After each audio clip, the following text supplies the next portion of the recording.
What's up, people? What's up, people? What's up, people? It is your boy MM2K back again with another episode of Stadia Live Session.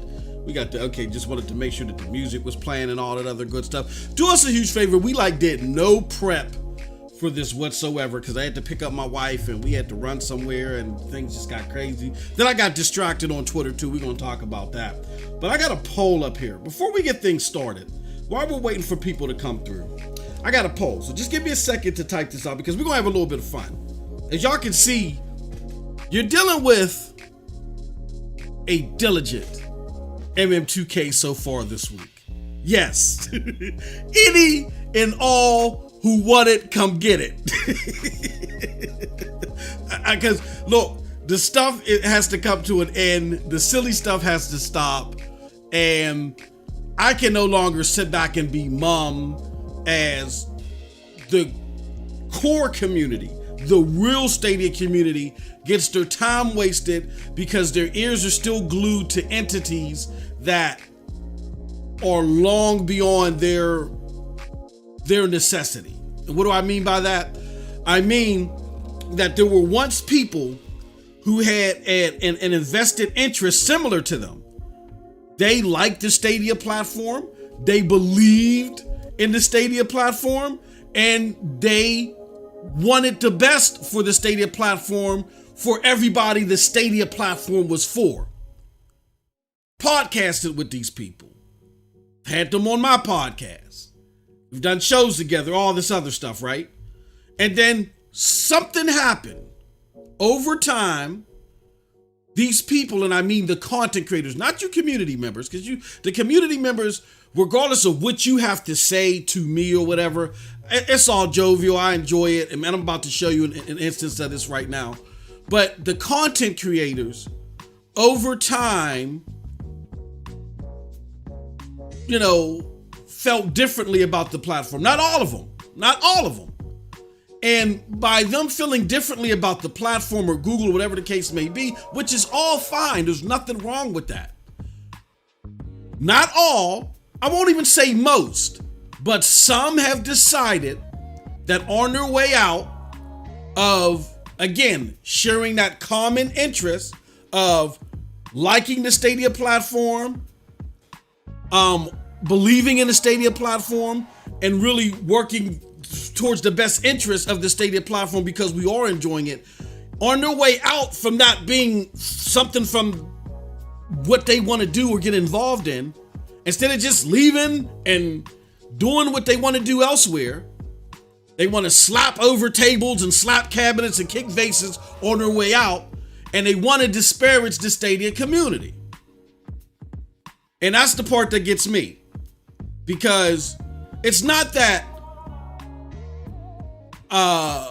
people aren't grown and people can't take a little criticism here and there about Stadia. Stadia is a multi-billion-dollar company.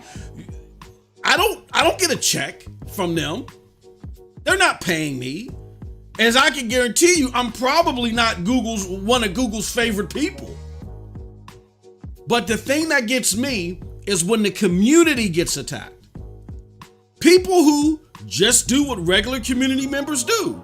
They talk about their like of the platform, the support of the platform, support of different efforts and initiatives, only for them to be attacked because they like something that other people don't like. Now, I get this from outside of the community. Look, some of my broadband bully brothers, that's what they do. And we have fun with it though. We're joking and we're laughing about it. But within the community, we have these vile, vicious attacks, this demagoguery that happens all the time, where we think we're so damn smart and we know what people's intentions are instead of having a regular conversation and asking questions, and we go out and we say and we do stuff out of pocket, and then when we get challenged and get checked, we want to play victim. See, that's the game book. That's the playbook that we're seeing right now. From, again, these same content creators. It's not the people. It's the content creators. It's the same content creators that, again, for whatever reason that they're entitled to, they no longer enjoy the platform all like that. Some may have to cover it because they do cloud analysis, but they really don't care for it. I can dig it because I cover all things console gaming and I really don't dig Xbox. But besides their coverage, they really don't care for the platform. You know what I'm saying? And it's evident in what they say and how they say it and what they do, and that's fine. It's not a problem. Because I don't get a check from Stadia. But to attack people for liking the platform, and when you interject yourself in something that you didn't have to interject yourself in, and you were proven wrong, instead of you just saying, oh, my bad, I'm sorry, I misunderstood, let me back off from this. You got to go in further because you're dealing with the dirty Stadia people. And see, the problem with that is it's twofold. Number one, it creates the assumption to the unsuspecting viewer that all these Stadia people are rabid and crazy and they're just waiting for you to say something about that. No. As my good brother Clive Linton has said time again, the majority of the Stadia community ain't even on social media. They're not even on Twitter. They're just enjoying Stadia. They're casual gamers. So then you're trying to put a black stain on something that has something to do with a smidgen of the community. Right? And then those that are on social media, most of them don't even want to go back and forth. You want to know why? And I know personally, and you don't know personally, even though y'all want to be the experts at everything, but you're not. And it gets proven time and time again because these people DM me. They're the ones in my DMs. They're the ones in my Discord. And I don't even use Discord all like that. I've been seeing these messages 6, 7, 8 days later. MM2K, I love what you're doing. I love that Stadia 100 has introduced me to Stadia content. I bought it last week, but I would love to say something, but I can't, man, because I don't want to get attacked. I get that all the time. So don't come to me and tell me about this content creator left or that one. I don't give a damn when the same people that are doing this are the same one attacking anybody that likes Stadia just for liking Stadia. You don't get to have that hypocritic stance. You don't. So yes, I'm with the ish this week. I'm with it this week. I'm calling it out. It's BS. I don't care. Look, Google can pull the plug on this tomorrow and I not be the wiser. Would I be disappointed? Yeah. But it is what it is. It's a multi-billion-dollar company. There are other platforms to go to. There's other cloud platforms to go to. Plenty of fish in the sea. We move on from that. However, these people in the community that are doing good, that meanwhile, that just want to enjoy something, that they come to Stadia 100 or Team Stadia, whatever it is, just to opine in this thing that they like, because they can't go anywhere else without representation of it being tainted. For those of you out there that have the audacity to sit there and attack that, but then when your conjecture gets challenged, you want to sit there and play victim, it's not happening right now. I'm addressing it wherever I see it, just because that's my mood for the week. This is getting ridiculous. And what got me burning up is that we play this victim role like there's only one side getting attacked. I have endless people in my DMs and my tweets and emails and wherever. Keep up what you're doing. I'm like, who are you? Where are you coming from? And I have a conversation with them and it unravels. Yeah, I'm with you on Twitch. I'm with you on social media. Some are probably watching now. But I can't support Stadia because everywhere I turn, anybody that likes it, MM2K or this person or that person, they get attacked.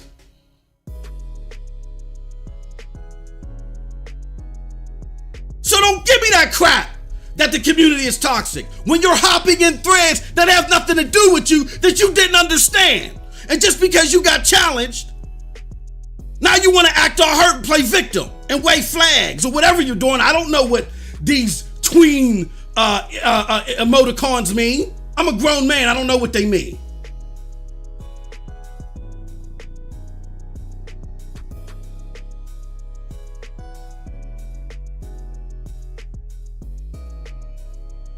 But if you come at the community and I see it, who knows? That's the mood I'm in this week. I'm tired of the halfway representation. I'm tired of the victim playing. And I'm tired of keeping my mouth shut about it. This ain't even the beginning of the damn podcast. Oh, we gonna get into it today, baby. Because that's my mood. Hashtag my mood. We gonna get into it today. We gonna take the biggest knife out of the drawer and we gonna cut the BS out today.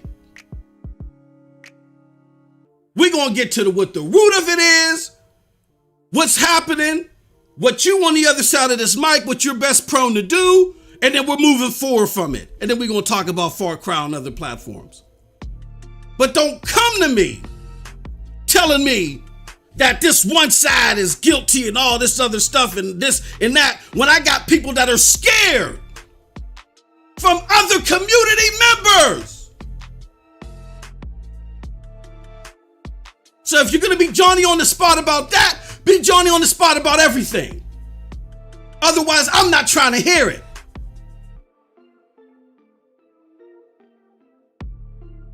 With that said, let me shout out my chat. This is not the week. You're on notice. You better scatter like roaches this week. Shout out to the chat. We got Charles Aran in the house. He says, hey. Who else we got in here? We got the homie Twisted Barber. He says, what up, what up? Dylan Tortosa. What's going on, good brother? Geek to Sneak. Bo Evans, yo. Fandom Gaming, what's up? The homie Ron Slusher is in the house. All right. Here's what we're going to talk about today. We got to address the foolery today.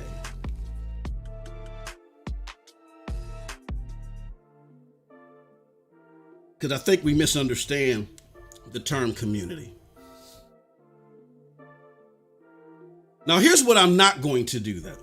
We're going to get to the bottom of it. We're going to have a conversation. All questions are welcome. All content creators are welcome. Each and every one of you, you're welcome. Unless you were being an ultra weirdo and I had to block you from the channel.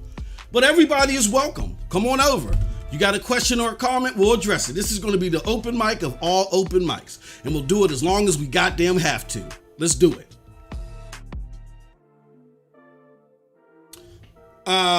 Do me a favor though, tweet this out because I haven't tweeted anything out. And I ain't put it, hold on. I need to put the Discord up. Yeah, we're gonna have a conversation today. We're gonna put the BS to the end. Because I've been there since the beginning. Damn well. I've seen it all happen. I was there for endless conversations, endless ups and downs, and all that stuff. I've seen it all. And then I seen the fracture. So I know what's behind it all. But here's what I'm not going to do. Even though we're going to get to the root of it today and we're going to talk about it, what I'm not going to do is I'm not going to name names. Here's why I'm not going to name names. Because, again, in the vein of not attacking people, I'm not going to attack people and tag a name to it. And I get it. And you know what? I've had an epiphany about this. And I know there's been times here on this channel where I've been part of conversations where names have been named. But when you name somebody's name and you're addressing or you're criticizing something that they've said and they've done, whether you're right or you're wrong, 99 times out of 100, that person is going to take it as an attack. And you're not going to gain any ground that way. So all that's going to happen is they're just going to get in defensive mode and they're going to look at a way to quote unquote attack you back. And it goes back and forth. And that's not the purpose of this. The purpose of this is like a consumer message to those of you on the other side of this. As far as what you want to be acclimated to for your listening pleasure. If you want entertainment and you think a lot of these entities that are spewing the same stuff that I'm about to bring up are entertaining and you know not to go beyond that, then keep doing what you're doing. But for educational purposes, all right, I'm going to explain to you why, in my opinion, you might have to recalibrate your listening portfolio. Some may agree, some may not, but I'm going to put it out there today, okay? All right, who else we got up in here? Ray, Cyborg, Sneaky Ray with the eyeballs. Yes, sir, we got to do it today, Ray. I'm some brother. And shout out to Ray. I love Ray. Ray is one of the bright spots in this community that, regardless of where he played, and Ray has played everywhere all the time since he's coming here. He has his pros and cons about Stadia. Some I agree with, some I may not agree with. But he does it in decency and order. And sometimes he might laugh and joke, but Ray is laughing and joking. He does not come after any community member whatsoever. And there's been some foul stuff done to Ray. I've seen it myself. But what Ray does is he acts like the thought-having grown man that he is. And he does not demagogue a whole group because someone who may be affiliated with that group did XYZ. He addresses the issue in an individualistic tone and manner. He deals with things with a scalpel, not a sledgehammer. And as a grown man myself, I find that so refreshing. Thank you, Ray, for everything that you do, not only for this community, but the cloud community and whole. You are a model representation of what we all should do, including myself. So thank you, Ray, for everything that you do. Respect, definitely. Because we got some kids. I'm going to tell you that we got some kids. They hurt. They in their feels.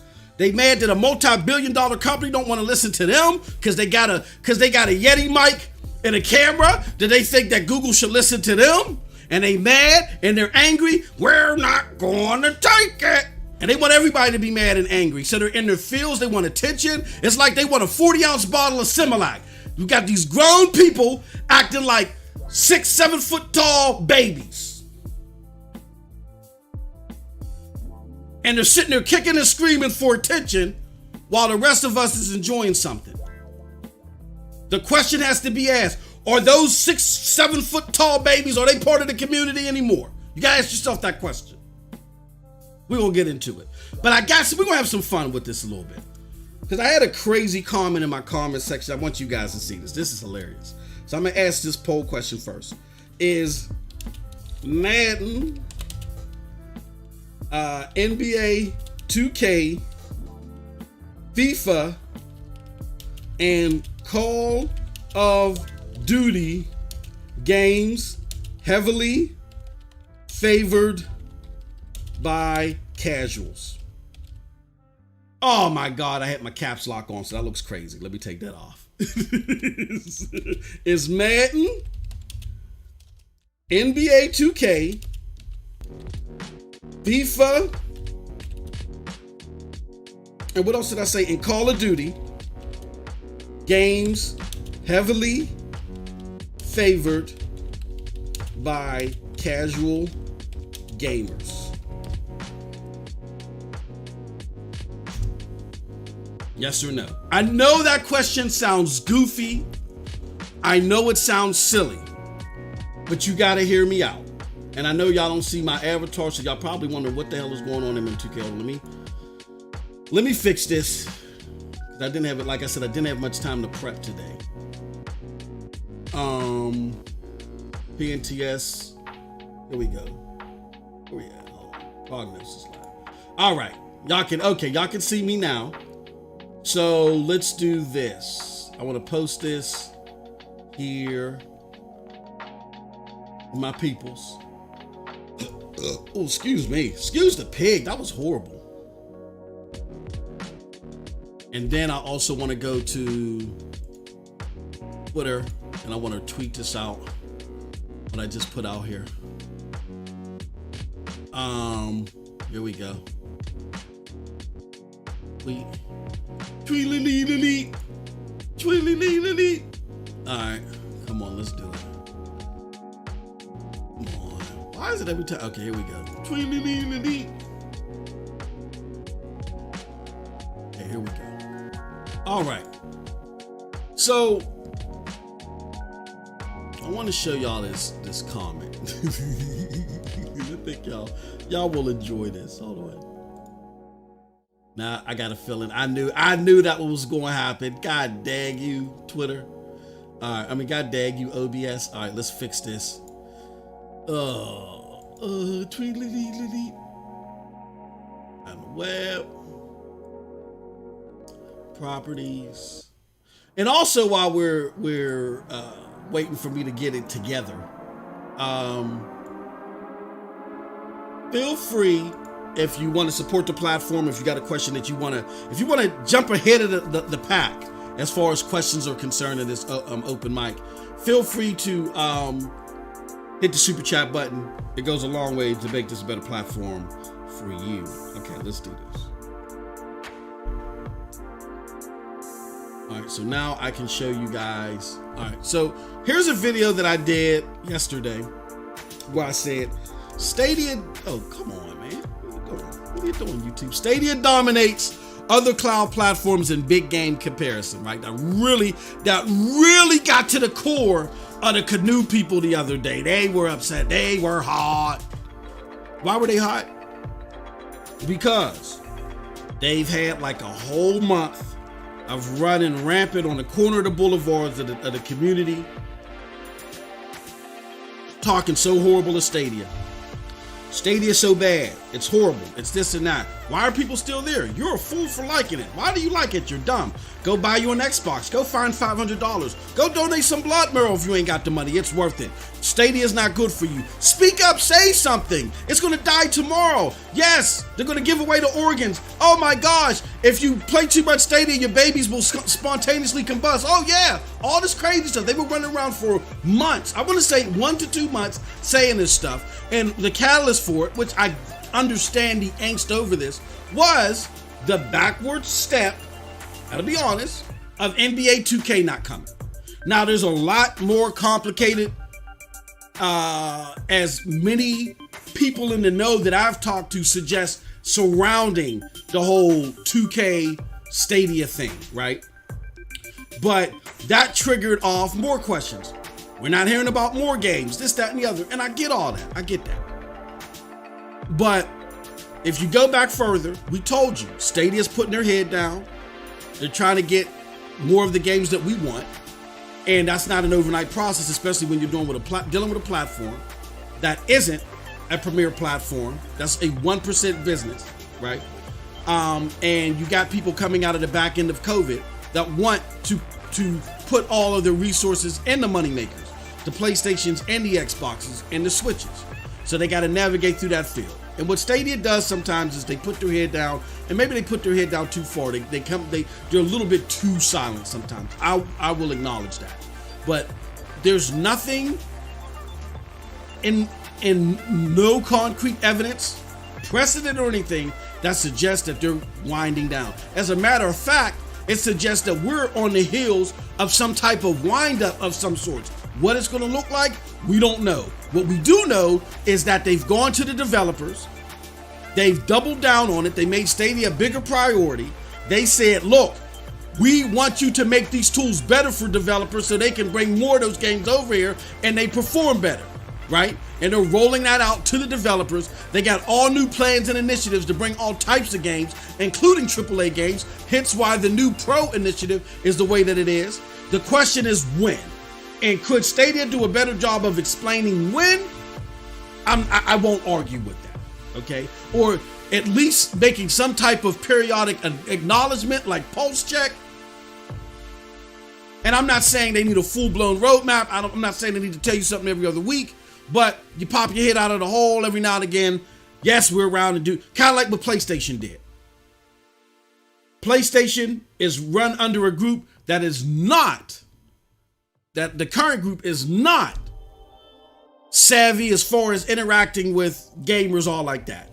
I've heard inside stuff that they're trying to improve on that, but the Jim Ryan team, they're just about putting out what you want. They're not going to sit there and stroke your mane, give the come on stage with t-shirts, none of that stuff. So that kind of reminds me of the pedigree that Stadia has as far as how they just bury their head down. But what PlayStation does, I think a little bit more effectively than what Stadia is doing, is they're popping their heads up a little bit more frequently and saying things to comfort the community.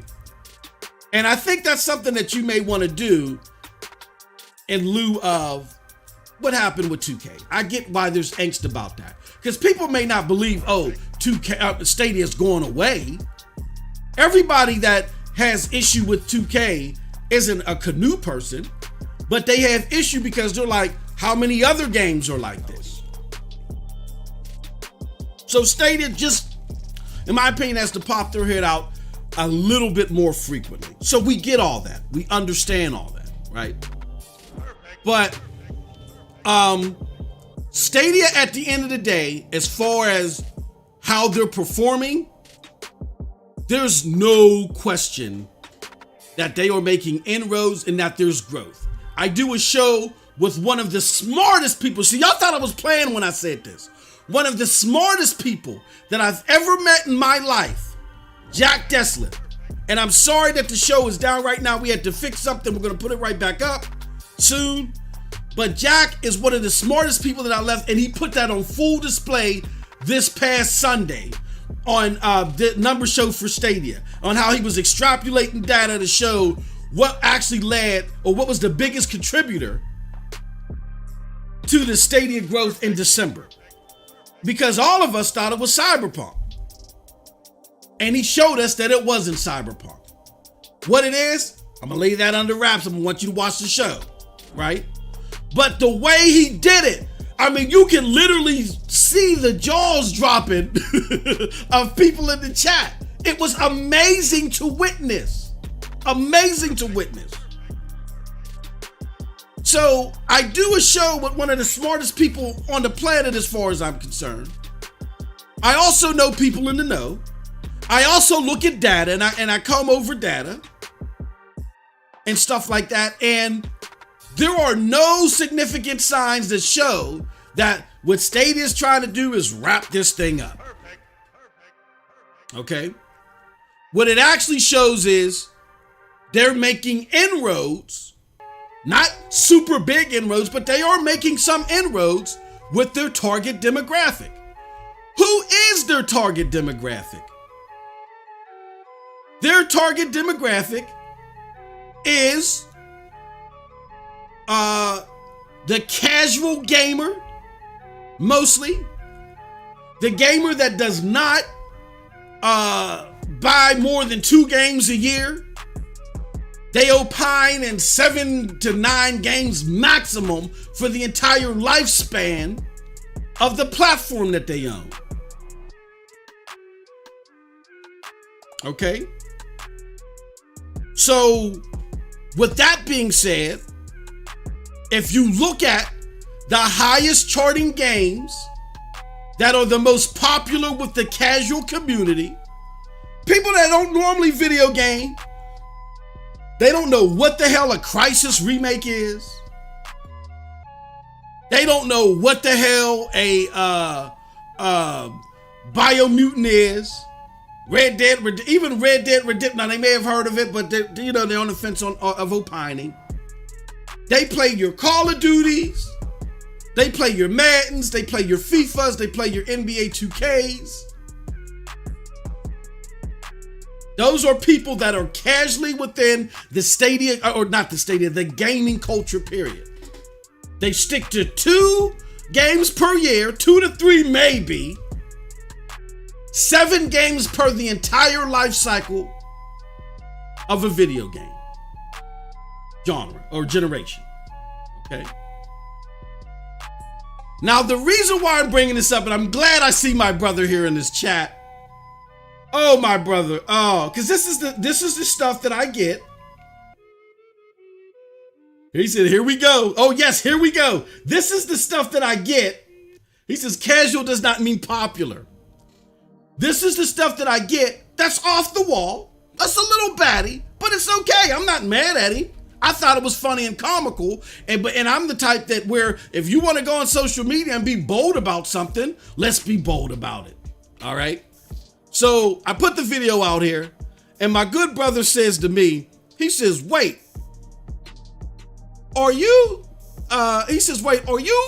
measuring casual game target audience by looking at numbers of multi-platform games? Those are different things, aren't they?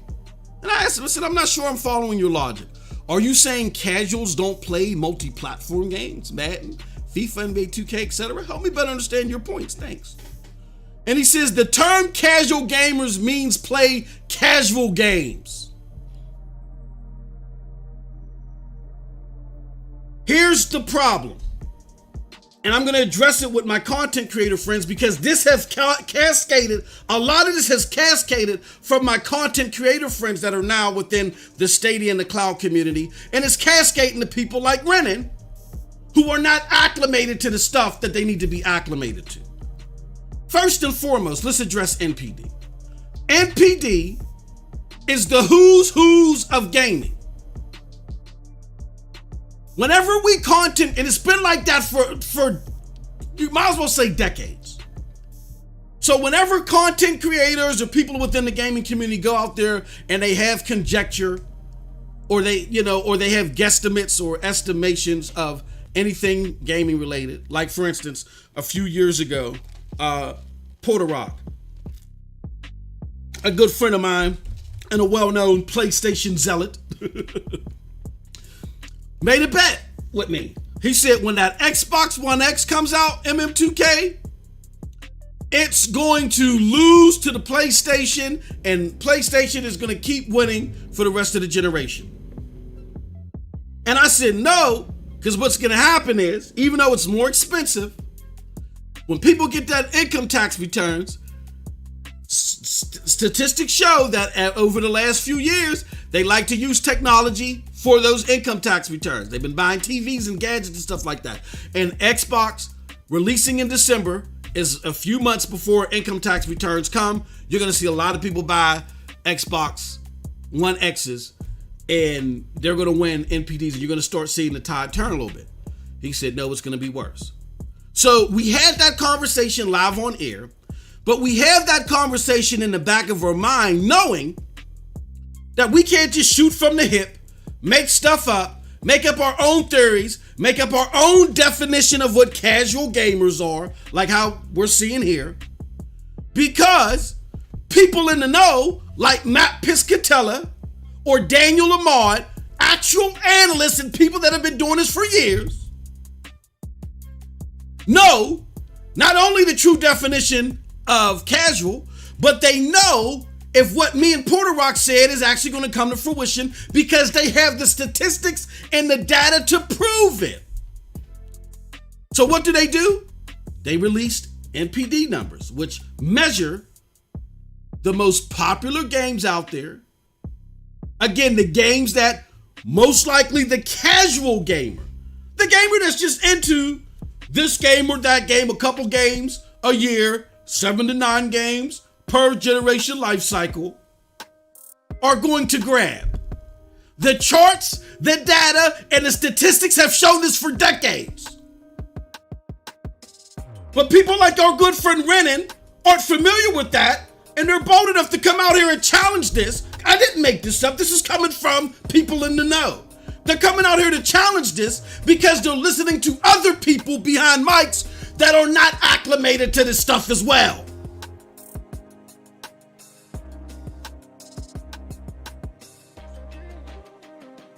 So yes, Call of Duty, NBA 2K, Madden, FIFA, those are games regardless of complication. It has nothing to do with how complicated a game is.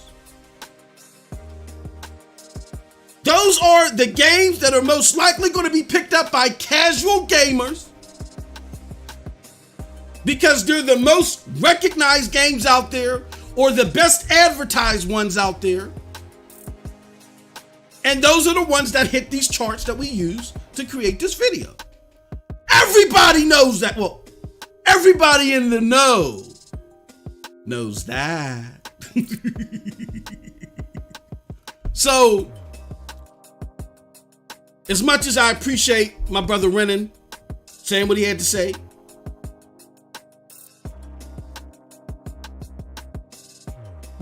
we know that Stadia has a target demographic. That target demographic is focused on the games that you see are the most popular. When Phil Harrison came out several months before launch, Phil said our target demo is the tech enthusiast and the casual gamer who felt disenfranchised from gaming on dedicated hardware, either because of price or convenience, whatever the case may be. So because of that, we feel like we have a more comfortable, more welcoming barrier to entry for those people that most likely buy those chart-topping games. So our goal is to get those chart-topping games on the platform. And out of all of the cloud platforms, Stadia has done the best job so far of doing that, because that's their target demo. Is getting the games that the casual gamers, and there's more casual gamers than there are what they call core gamers. All right. Shout out to our good friend Renan, who says, I'm confused because of my background in game. I don't know what you do, and I'm not trying to be mean. I really don't care. The data and the statistics and the definitions are what they are. All right. I don't care if I work in the food industry and I tell you can't get salmonella by eating certain raw foods. I'm wrong. It doesn't matter if I work in the food industry or not. I'm just ignorant to that fact. But I appreciate your comment. So with that being said, the target demo for Stadia are the people that buy those games that are going to chart the highest, that are multiplats. And when you look at that chart, which represents the largest gaming region for a Stadia, an Xbox, a PlayStation, and the likes, North America. And again, for those that don't understand how big North America is, PlayStation 3 lost most of the generation, if not all, depending upon what stats you want to argue with, as far as who sold the most software, opposed to who sold the most consoles. But PlayStation 3 lost most of that generation, not based off of any other the rest of the world. In the rest of the world, PlayStation dominated. But there were so many gamers within their demographic, within their core demographic, that are from North America. By them underperforming in North America alone, even though they dominated elsewhere, they lost most of the generation, and some may argue they lost the generation, depending upon what litmus you use. That's how important North America is. So what Stadia is looking at is they're like, look, this is a 1% business right now, okay? And our ceiling is low. So what is the best way that we can guarantee that we'll get enough revenue, not to strike it big like Exxon, like we got oil takers all over the place, but what is enough, what is a target demo that we can utilize out of the gate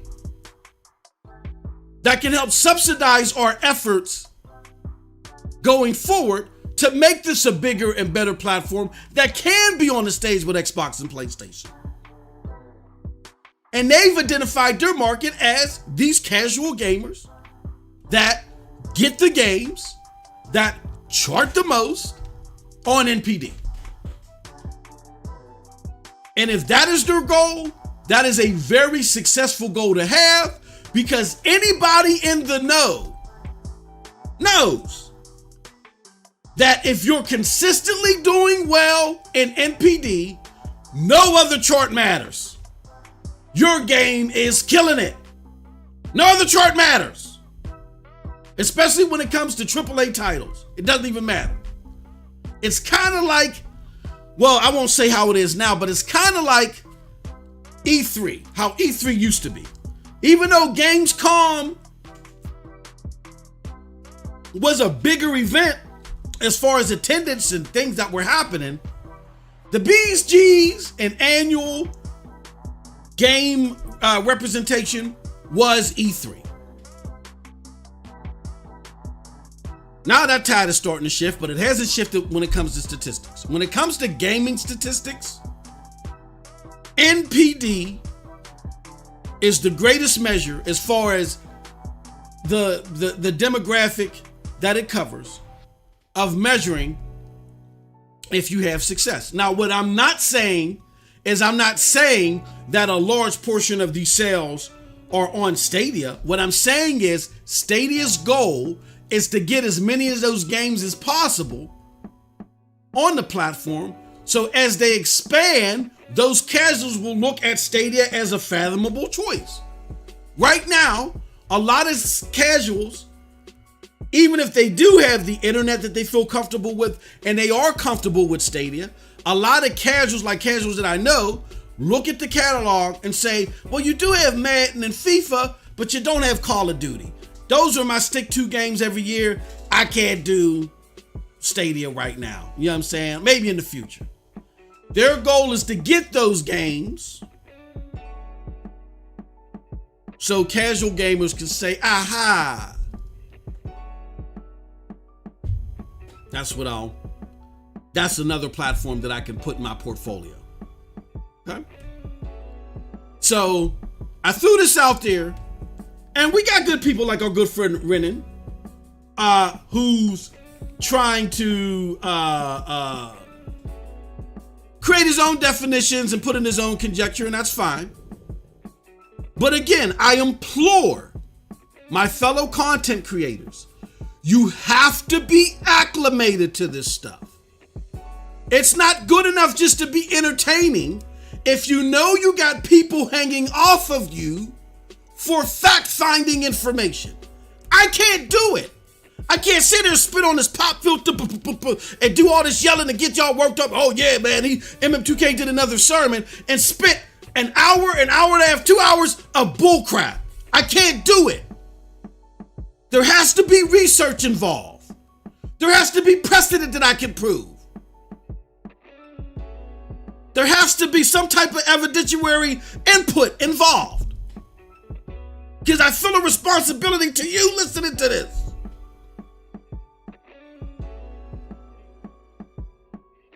Shout out to Ashes in the chat.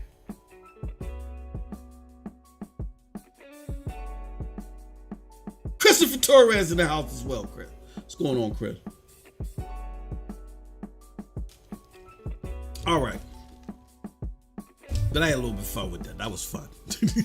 Shout out to my brother Dennis. I didn't mean anything, bro. Or Renan Dias Renault. Shout out to him. Matter of fact, I'm going to give him a like on here. Let's give my brother a like. Because I appreciate the dialogue, but Renan, you just came in at the wrong time, brother, if you didn't want to get exposed like that. You know what I'm saying? This is a fact-finding, a fact-pivoting, a fact-based channel. And do we always get it right? No. Someone just told me earlier today, as they went over my video, and I'll make the appropriate adjustments later. I mean, it really doesn't make a difference anything, that when I was counting the multiplats on the one chart, I missed one. So like, for instance, where I have Stadia at 45%, it should be 42%, but everybody else is dropping except for Xbox. Xbox stays at 0. You know what I'm saying? Like, instead of counting the accurate number of multiplats on the one chart, what chart was that? That was the September chart. They pointed out that I missed it, and what it was, what was it? It was what was the name of that damn game? It was the Diablo Devil Pack series. I thought that was just a ultimate edition of Diablo 2, and it isn't. It's a completely different school, and I missed out on that one. So I'm not perfect in this, but it doesn't change the underlying point that Stadia is doing a better job at its target demo than anybody else is. And when I say anybody else is at their target demo, I'm talking specifically Stadia's target demo. It doesn't mean GFN is doing bad, because if you look at GFN's target demo and you line everybody else up, GFN is knocking it out of the park probably with their target demo better than anybody else. Amazon, probably the same thing. Everybody, Xbox, the same thing. All these cloud platforms have their own different target demo. So what I'm not saying is that Stadia is a better platform for everybody. Of course not. That's subjective. What I'm saying is, for those who believe that you got to completely abandon Stadia because Stadia is not doing its job, the job that Stadia has set out to do, it's doing it better than anybody else.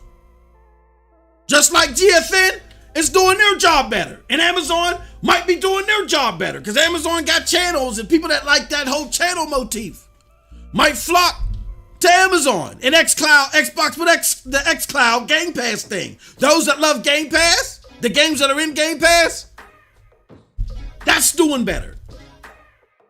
I'm specifically addressing the notion that the Stadia community, the ones that are happy with what they have, the ones that are constantly being told, why are you happy? Put that down because I'm upset. You must abandon Stadia now. Those people that are being told, abandon Stadia, you'll get better elsewhere. If they're part of Stadia's target demo, that's not true. Now, there are people that are not part of Stadia's target demo. They aren't casuals.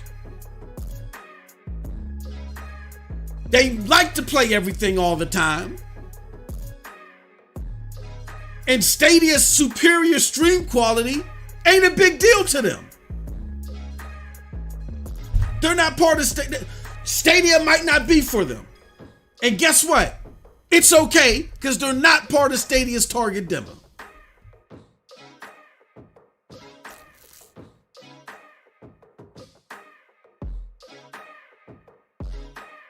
That's the purpose of the video. That's what we're addressing. That every time you turn around, either Stadia is dead or everybody should pack up. I don't care if you're in the middle of enjoying your steak. Who cares? Who gives a damn? I, who don't even like this restaurant, tell you that you got to abandon this restaurant right now. I have no factual basis of telling you why. You're not in danger. The food's not poison, but I just want you to exit. I want to feel special, so I'm going to get on the mic. Rah, rah, rah, rah, rah, rah. Or get on social media. Tippity top top, tippity top top.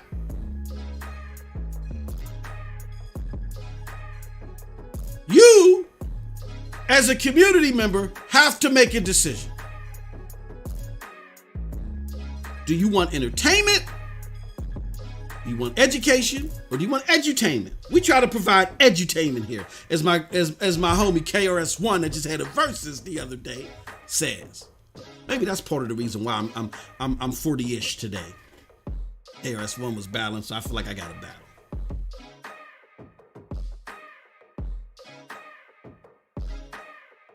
But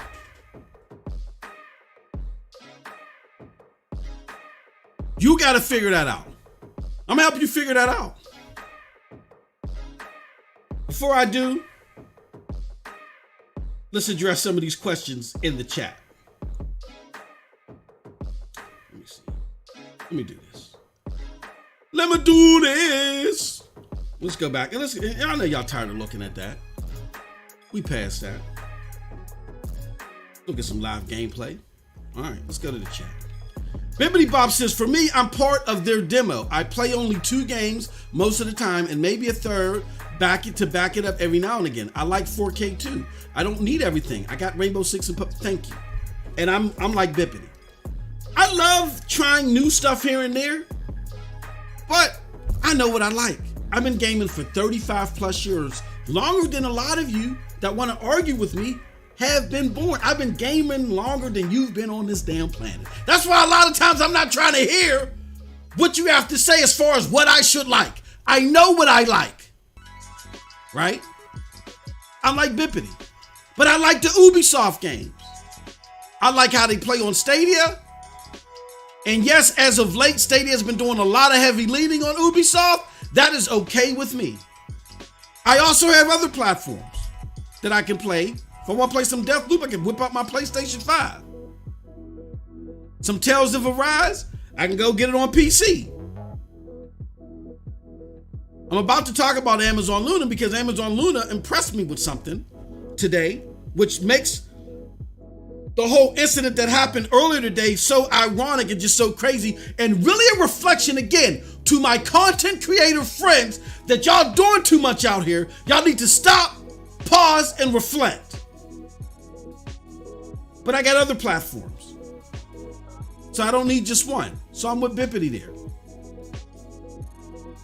Randy B says, I agree. People forget that Stadia is a 2-year-old platform and that it's unrealistic to expect them to get everything in the cloud right now. iGeneral is everything right cloud gaming. iGeneral is in a building phase stage. Stadia is going to get.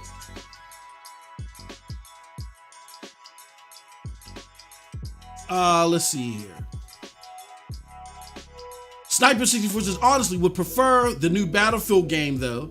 Honestly, the good thing about the Vote games is that they are just good all around games. They support both casual. I'm not sure what Vote is. The homie Project Storm in the house. And I didn't even put up snipers. My bad, Sniper. Geek to Sneak says, I know a lot of people who play Call of Duty, NBA 2K, Madden, and GTA.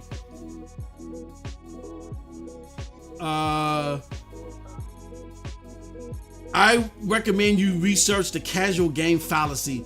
Man, look, Brennan, here's what we don't do. I don't care about the liberal arts major, because one of my kids is a liberal art.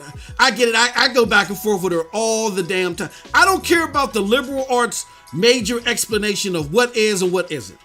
The common community consensus of what a casual gamer is a gamer who is not really embedded into the gaming community all like that, and they have a real siphoned off interaction with games. And most of them get 2 games a year. They have 7 to 9 games per life cycle. Those that fit into that litmus, per data analysts that get paid to do this stuff, like Matt Piscatella, like Daniel Lamar, recognized world around, are the people that are in charge of charts like this. I don't care about some LSU senior who wrote a paper called The Casual Game Fallacy on the Hill of the Mountain during sunrise. I don't care. Now we're playing semantics. The common consensus around what a casual gamer is has been established. It's being used to analyze that and so forth. If you feel it should be different, that's a whole different subject matter and topic. But at the end of the day, the games that top this chart, the charts that I have shown, or the people that buy those games, or the people that Stadia is after. And the common consensus are, those are casual gamers. If you don't like it, go call up NPR, ask for 30 minutes so you can explain it on the mic. I can't do it here. But I appreciate your comment. And Brennan, I know you're a subscriber. I know that. Because there are times that you've made comments that I've agreed with. But for the simple fact that this is a fact-based channel, if I see something too far off the reservation, I am going to challenge it. That's all. Sniper says, well, I can say, hold on, let me put your question. Sniper, I need to stop playing you like this. My bad, brother. Well, I can say as a trucker that Stadia is the way to go. Just plug my Chromecast into the TV in the back and I'm good to go. Runs better than the competition on crappier connections. Yeah, that's my experience as well.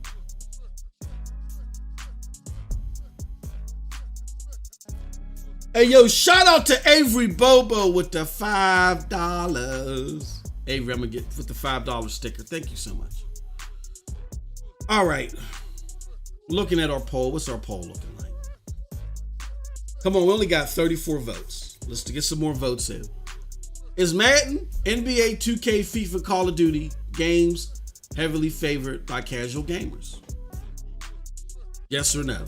I know it seems like a simpleton question, and you're like, MM2K, what the heck? But again, the veracity of that common understanding is being challenged.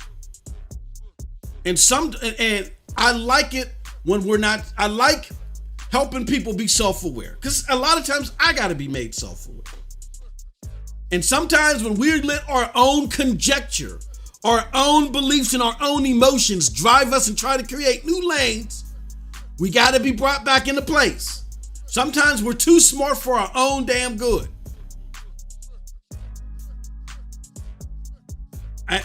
Renan, I don't take that you're a very smart individual. But looking at what you're saying, that level of intelligence has allowed you to take yourself into a whole nother stratosphere just to debate a thesis, which is very solid. Stadia has a target demo. They're doing better with that target demo as far as getting games are concerned that target demo likes than anybody else. So the theory that Stadia's target demo would do better elsewhere is debunked by that. Shout out to Avery Bobo with the $5 sticker. Thank you, my good friend. All right. Now, let's move on.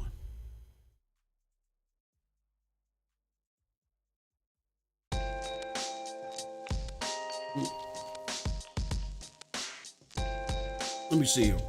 Dylan Tortosa says, it's a good question. What majority of casuals are actually engaged with the game compared to people who are competitive?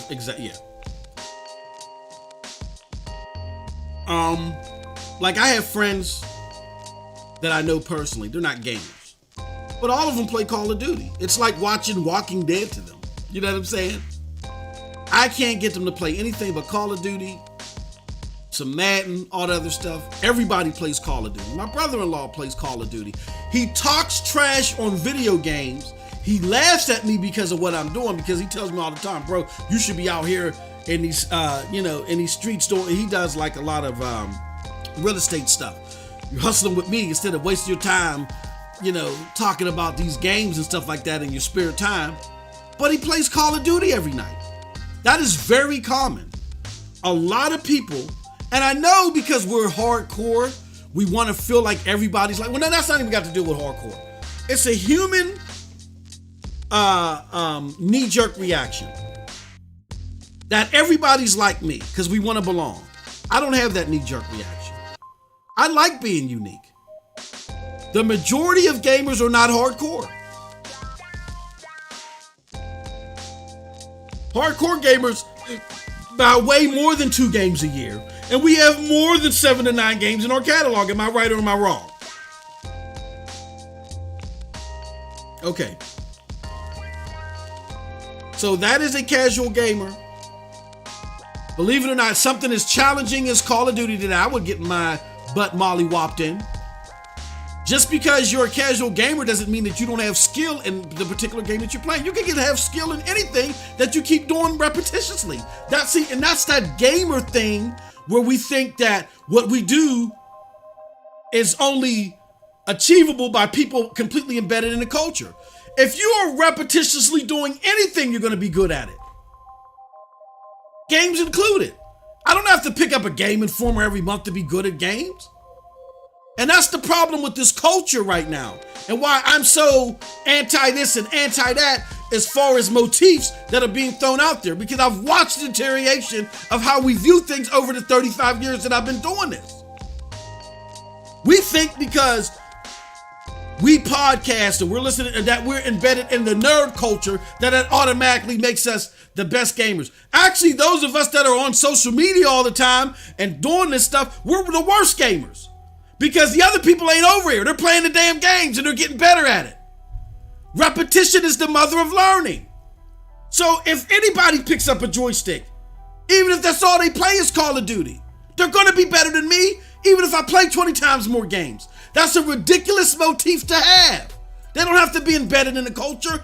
Anybody that's repetitively doing anything is likely going to be better than most people that don't even touch it. So my friends that don't play any other games, if they're playing Call of Duty every day, they're good at Call of Duty. And if I pick up the sticks, I don't care if for 3,000 days straight I play nothing but other games. If I pick up Call of Duty, they're likely going to mock me in Call of Duty. Period. That's an arrogant way to look at this, y'all. We can't think like that. Again, be self-aware. All right, so we're done with that. Appreciate it. Thank y'all so much for entertaining that. Now let's go on. So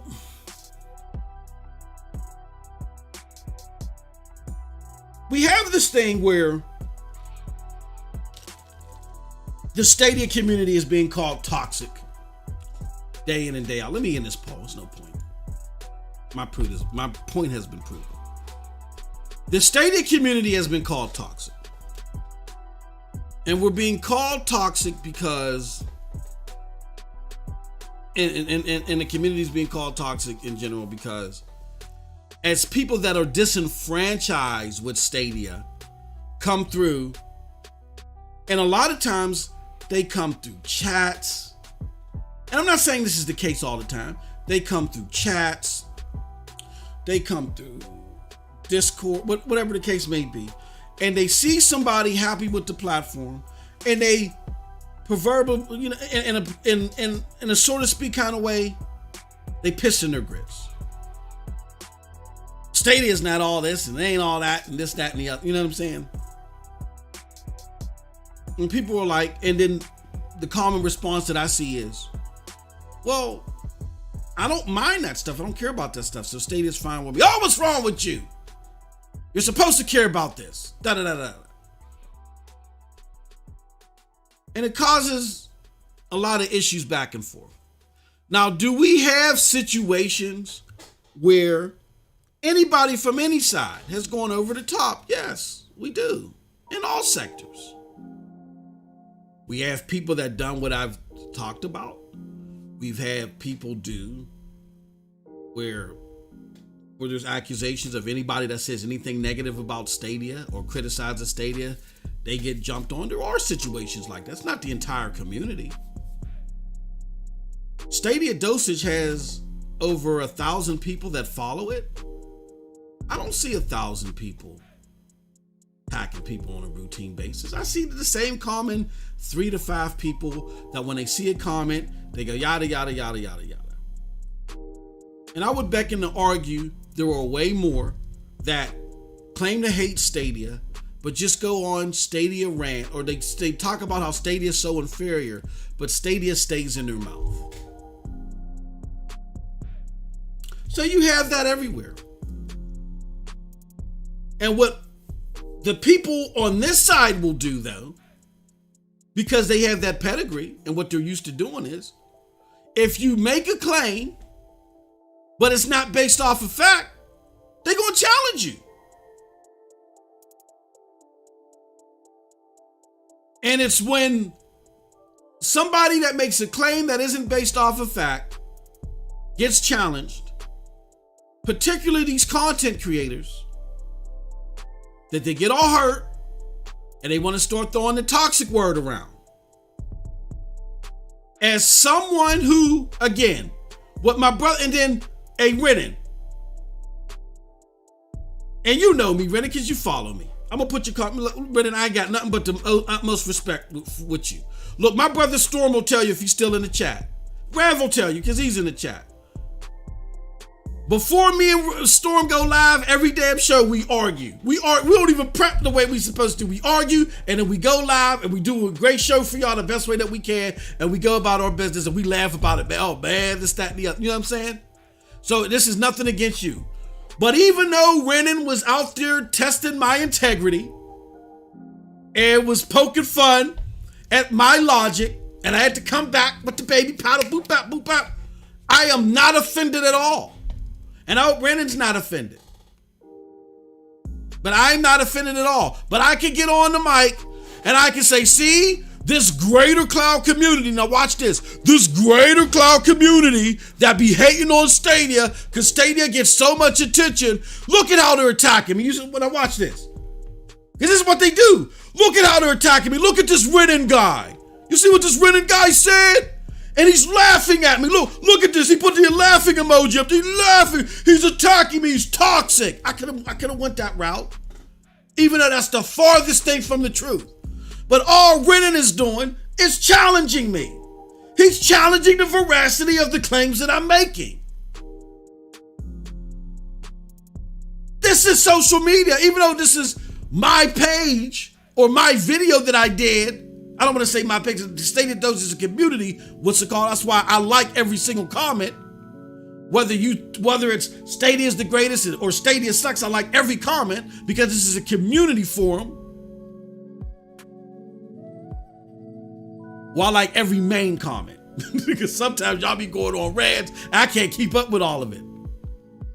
We're gonna like Rand. We're gonna like Andy's comment too. But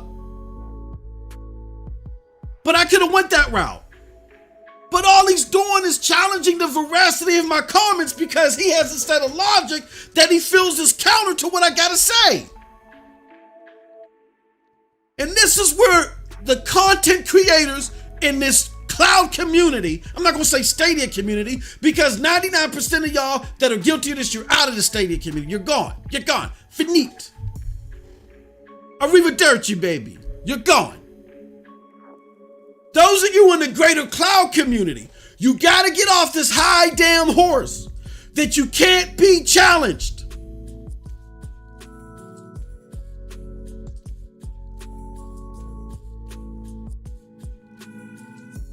It's something that started in this community when the community was starting to grow. Like I said, I'm not gonna name names, but we're gonna get into it today, baby. Hit that like button and share this out.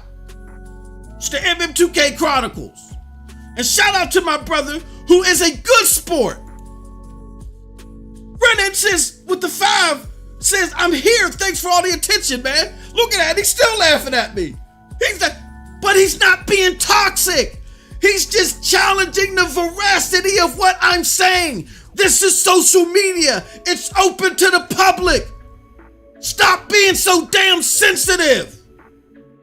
Or it's not being sensitive. It's thinking you're so damn high and mighty. You're not. All you did was you bought a goddamn mic. You're not high and mighty. I've never seen anything like this before. Never. I'm no better than Renan. I'm no better than Vic or anybody that challenges me.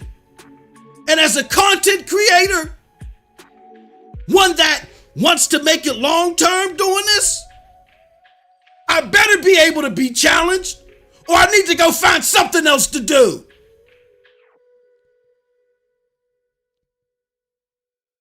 It makes no damn sense how high and mighty this greater cloud community thinks that they are.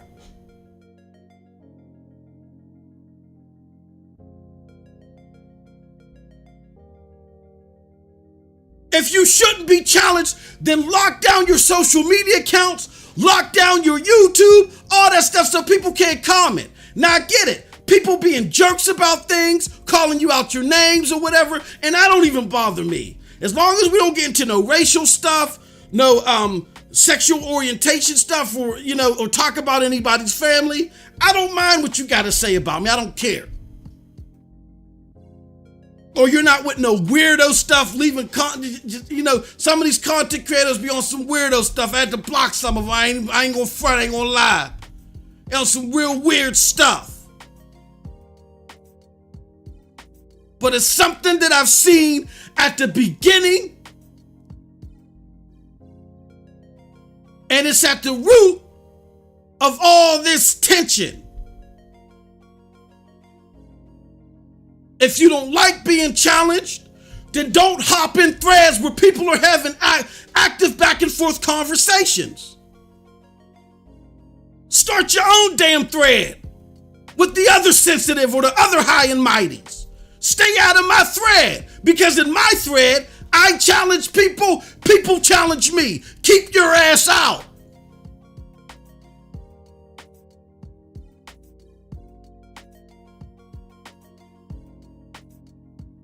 Thank you, Renan, for the 5. Did I tell you thank you, Renan? I don't think I'm any better than Renan. I'm no better than nobody. And I've been doing this longer than most of these people that think that they're high and mighty. I done had world-renowned analysts on my shows. I've rubbed elbows with some of the biggest content creators out there. I'm still no better than anybody else. Who the hell do y'all think y'all are? Stop with all this high and mighty stuff. This is social media. People are going to challenge what you have to say. If you don't want to be challenged, don't go down the alley where people are challenging each other. Create your own little thread so people within your own bubble can respond. That's the problem with the greater cloud community. I'm telling you right now. People don't like to be challenged.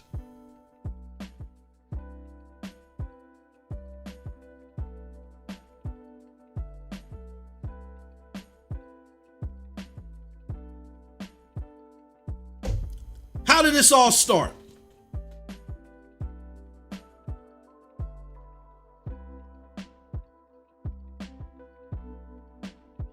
How did this all start?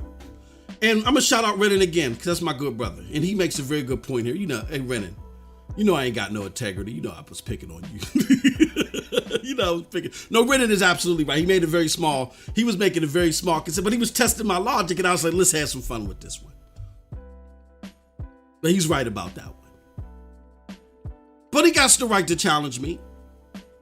Don't let the theatrics fool you or get all animated. Now, I am telling you, I am worked up about, I don't like arrogance. I can't stand arrogance. And the stink of arrogance is all over this problem. I can't stand it. I can't stand this motif or this belief, I'm better than you. I can't stand it. I hate it. I'm gonna say it, I hate it. And this stink it's all over the interactions in this greater cloud community. I'm better than you. How dare you challenge what I got to say? Let me tell you how this all started. When I got into this community, there was a hierarchy. There was. I'm not going to name who. I'm not going to say who was involved. But there was kind of like a hierarchy. These are the people that you need to respect. These are the people at the top of that hierarchy. You know what I'm saying? And these are the people that are going to create the drum, the beat of the drum that we march to. Because we have a plan. And whenever you're rolling out a plan, it is good to have people with a leadership mindset to help direct those that want to be part of this plan on how to navigate. So there was no problem with that. Let me get off the screen. There was no problem with that. And I was all for it. And I hope my brother don't mind me saying this because I'm not going to, this is the only name I'm going to name. I had a conversation with my brother Stadia Rev. Because Rev has been vocal about this. He's had some run-ins. And Rev, when he feels what he feels, sometimes he can get spicy. That's my brother. I love him. But he can get spicy about what he got to say. So Rev was having it out with somebody. And I was like, Rev, look, man, I get what you're saying. Rev can tell you, I get what you're saying. But bro, we on this train and we're trying to get here and we're trying to get there. And I can dig, Rev wasn't digging because Rev is not like that. Rev will dance to the beat of his own damn drum. And I can respect that. But Rev was like, so you're basically telling me to not express what I feel like I need to express because there's marching orders. I'm like, no, but I'm like, we all have this plan because here's what it is, man.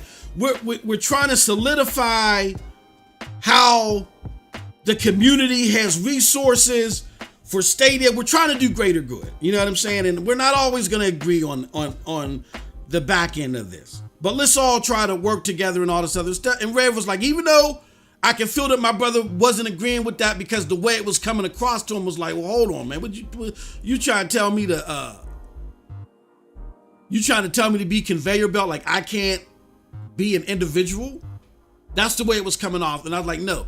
So again, and there were some tensions back and forth, but there was an understanding that there were those in this hierarchy that were leading the charge. And I know how to play my role.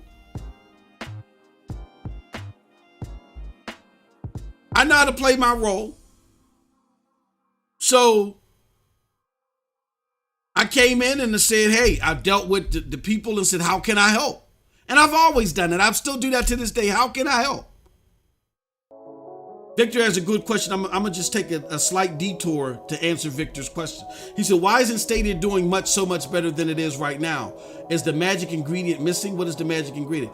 I don't understand what you mean, Vic, by why aren't they doing better? Better than what? What litmus are you looking at?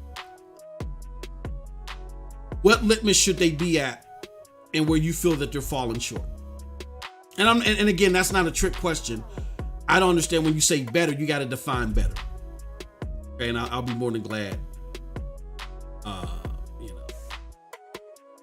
but I'll be more than glad to answer that question. But so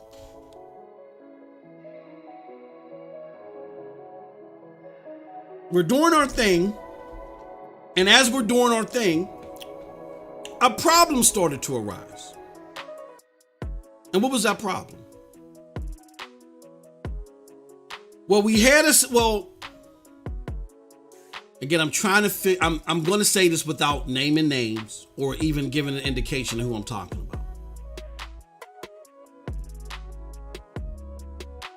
about. There was a situation where a lot of us content creators had an opportunity to talk to some people at Google. Express our opinions on the platform. And we kind of did it in defense of an entity. I'll put it like this. We did it in defense of an entity. And these individuals were more than willing to listen to what we had to say. It was great conversation. And I felt like they were very open and very, open to listening to what we had to say.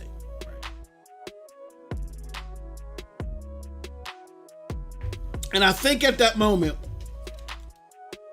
a lot of us were happy and ecstatic and felt like maybe there was a pipeline open. You know what I'm saying?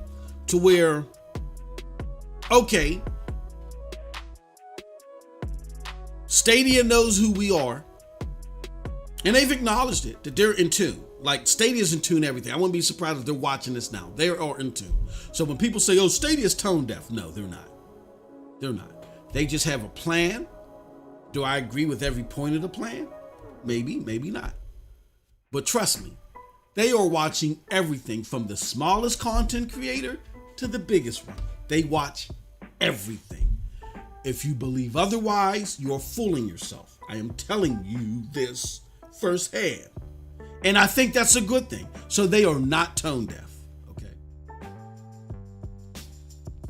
So a lot of us had this mind state that maybe a pipeline would be open.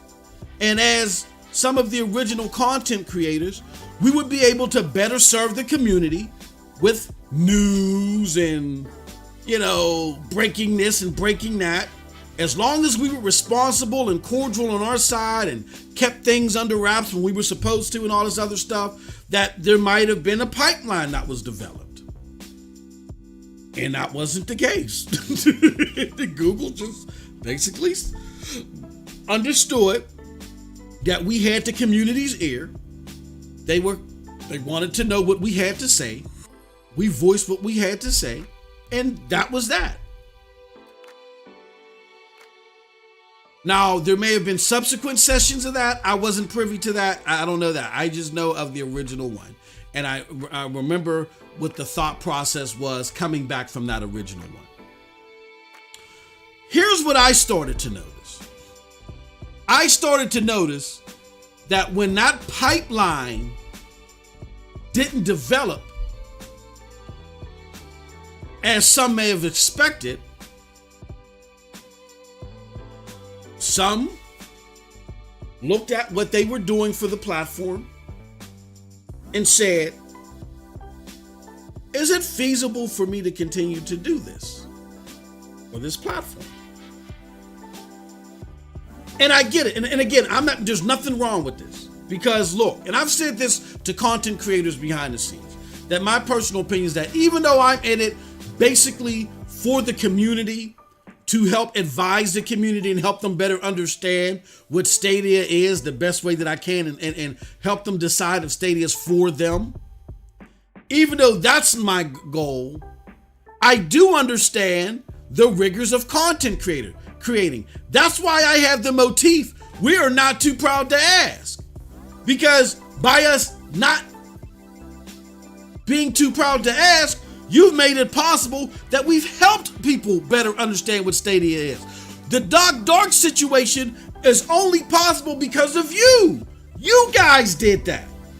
You all did that. You made that possible. So I get where content creators were coming from. They were trying to figure out, look, this, Streamlabs costs this much, this costs that much. I'm trying to enhance my product. I'm trying to get saturated, whatever the case may be. You know what I'm saying? For whatever reasons, for whatever motivations that it was, and that's okay. So content creators started deciding or questioning their participation with Stadia.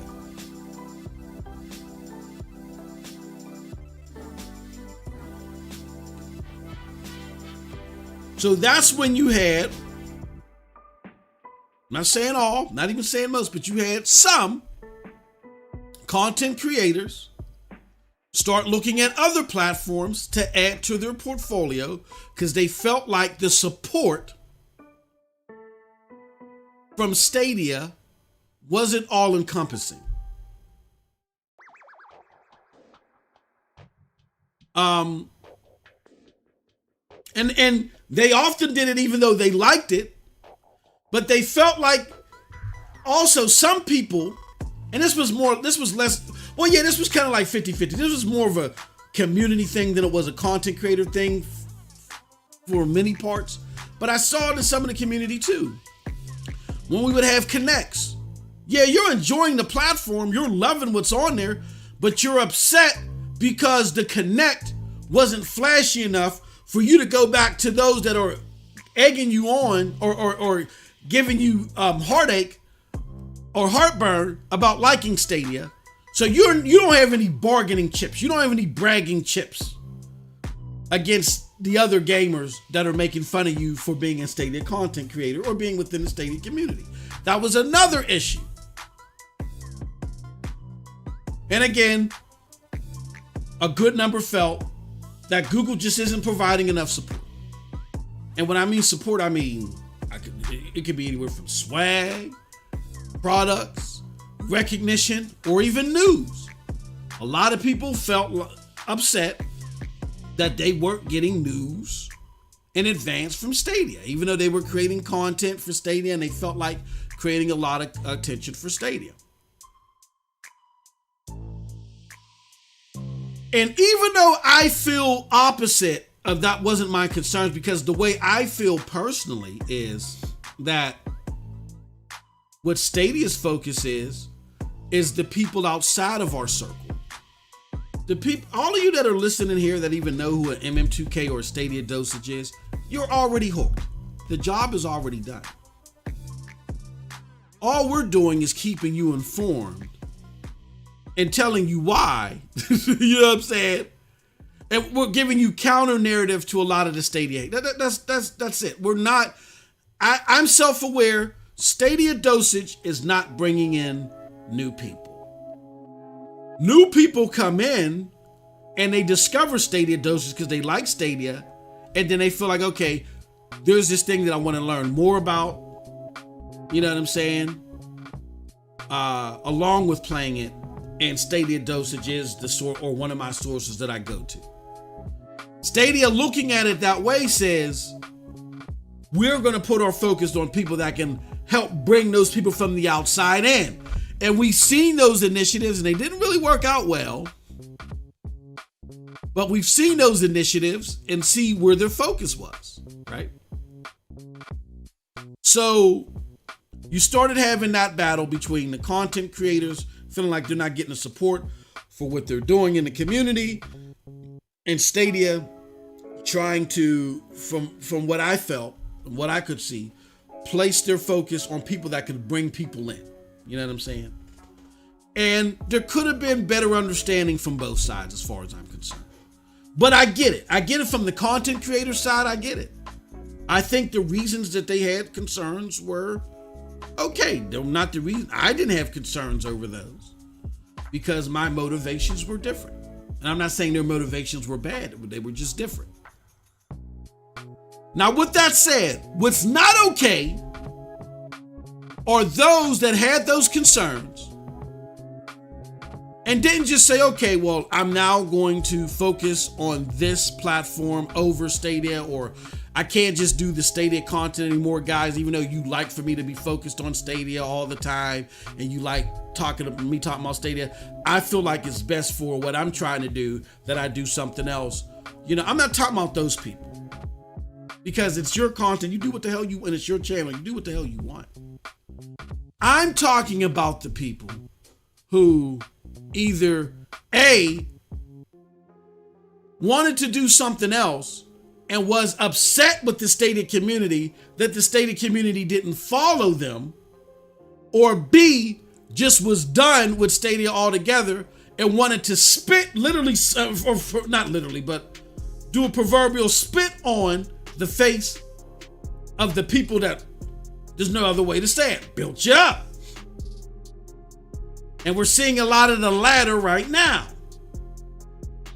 Now, for the former, the people that were upset that the Stadia audience didn't follow them, I'd like to use this example. I have a barber I had a barber. And I like to keep until I started working from home, I like to keep my hair cut all the time. I would go to the barber every week. My routine was every 2 weeks I would get a full haircut, and every other week where it wasn't a full haircut, I got a shape up. Okay. And it was mainly because I was client facing. So I never knew when I would come in our office and be told we're meeting this client and that client, or we got to go here and deal with some big names. You know what I'm saying? I never knew what was going to happen. So I always, went to the barber. Now, the one barber that I had, great guy, and he was a great barber. And he was very convenient because he was a barber inside of our building. When you're dealing with the Fortune 500 world, you have a shoe shine guy, a barber, you know what I'm saying? You'll have those amenities within the building. And he was a great barber. We got so close to where, as far as our conversation and stuff was concerned, that he would call me and say, hey, look, because he had lost me and him were about the same height, but he had lost a whole bunch of weight. He had went vegan way before I did, before I realized that I had these allergies. So he went down from, at the time, I think I was like 215, 220. And he went down to under 200 pounds. And he's like, look, man, I buy, not the clothes that I've worn, but I buy so many clothes that I never touch. I'm not going back up in weight. Here, you can have them. And he gave them. I was like, wow. And because I worked on computers, there were times that I worked on computers. People didn't end up backing out, didn't want them. I didn't want them. And I just be like, oh, well, forget it. And I would give it to him and I wouldn't even charge him. We had that going on. We had a good rapport. Now, he stopped. Now, he was great in cutting my hair. And he was available every week. However, he stopped being available all the time. When I needed him, I would go to him every Tuesday. He stopped being available and Tuesdays were my slow days. So that's why I needed to have him cut my hair on Tuesdays. He stopped being available on Tuesdays because on Tuesdays, he had to go get a second job and he went to be a bouncer. When he went to go bounce, he didn't cut hair all the time because he would be bouncing way up in the morning. So he would start his bouncer job like 12 in the afternoon and wouldn't come home till 2, 3 o'clock in the morning. So he's like, on Tuesdays, I'm not coming in to cut hair. And I'm making way more money bouncing at this place than I am cutting hair. And I could dig it. But guess what? After he couldn't cut my hair on Tuesdays, on every Tuesday, I had to go somewhere else. I had a specific need, a specific want, a specific desire, and he couldn't make it anymore. He couldn't satisfy that need anymore. So I had to go somewhere else, even though I really liked being with this guy because he was within my building. But I had a specific need, I had to roll somewhere else. And within that time, we kind of lost touch. We would call, tag each other here and there, text each other. One day we did meet up at the movies. We double dated. He brought his fiance at the time. I brought my wife. You know what I'm saying? But we weren't in conversation like we were because we drifted apart. Because the main glue was the fact that he was able to cut my hair every Tuesday. Guess what, people? And guess what, fellow content creators? That exemplifies our relationship with our listeners. So yes, we may have built a rapport with somebody. We may have,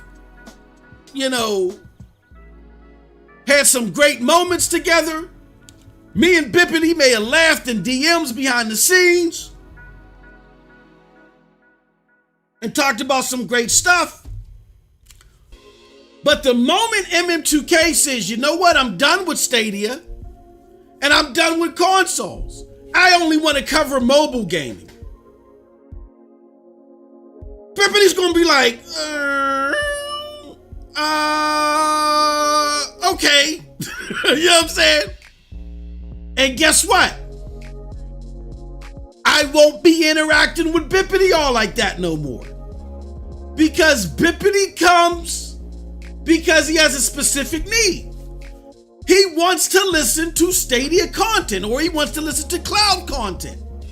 And if I'm no longer providing what he needs, he's got to go elsewhere.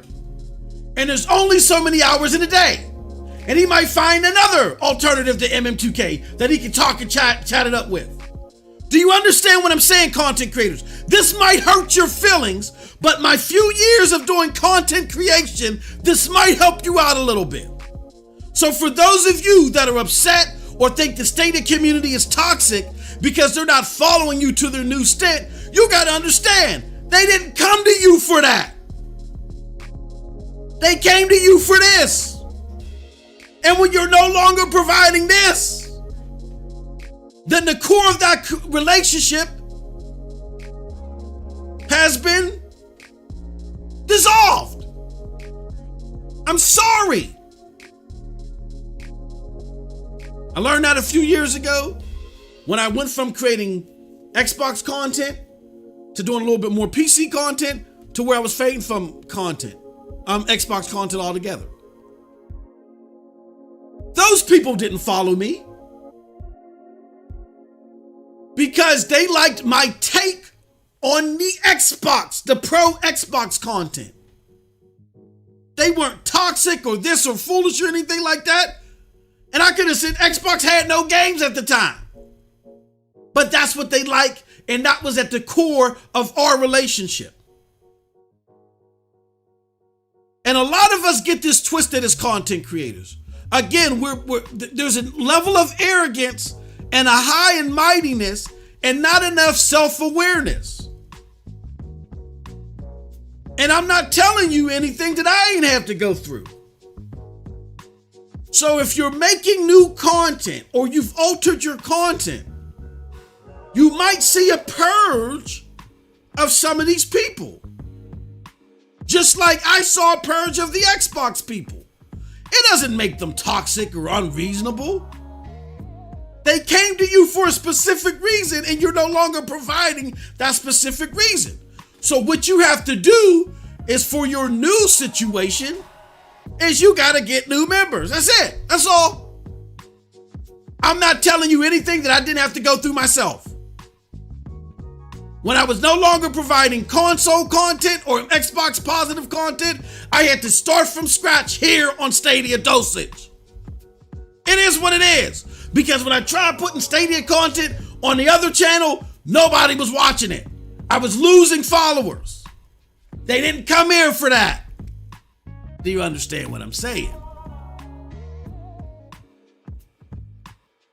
We got to get off this high and mighty horse that because we went and bought a Yeti mic, plugged it into a PC and started talking, that you got to follow what I'm doing or you got to agree with what I say and don't chat, or if you don't agree with it, shut your damn mouth or else.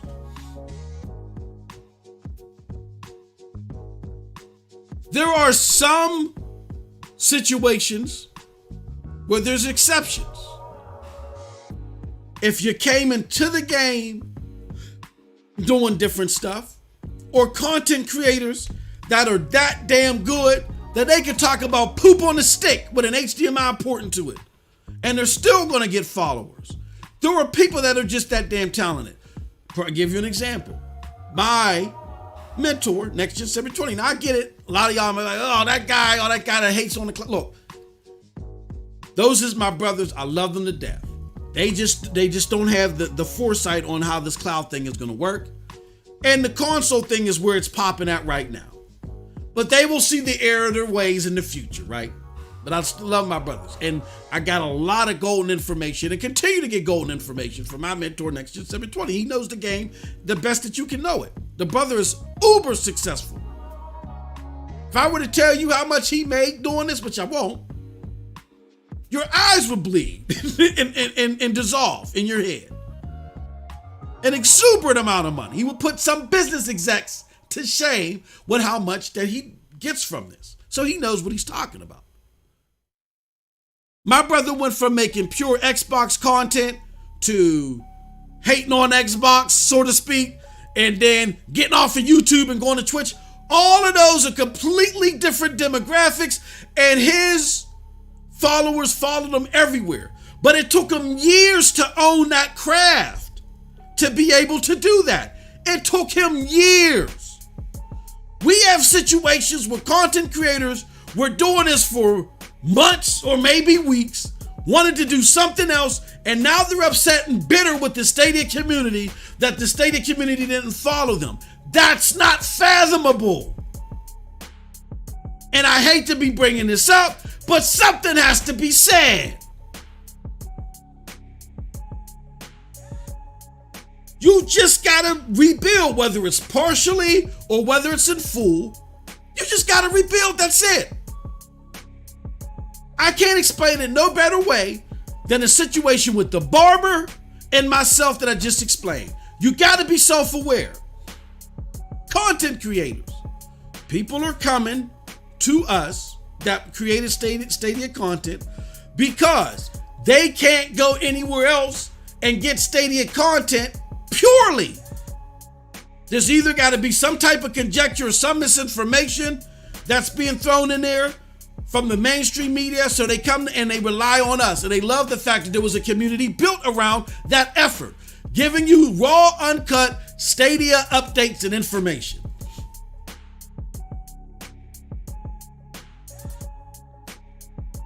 That doesn't mean that you're entitled to having to do Stadia forever. No, you make whatever content you want to make.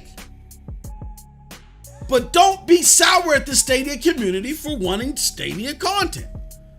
Hence the make of Stadia 100. This community was built upon that desire specifically for Stadia. And just because certain content creators moved on, that doesn't mean that the community altogether moved on. They came for something specific. So because they came for something specific, and they felt like that, and that's why a lot of times you've seen them lash out, because they're like, okay, well, you're leaving, but who's gonna replace you? Like, I don't have any ill will off the bat, but who's gonna replace you? And when they didn't know who the replacements were, when the main people talking about Stadia were those who had the mic but were going elsewhere and still keeping the mic, that's when you started getting some backlash.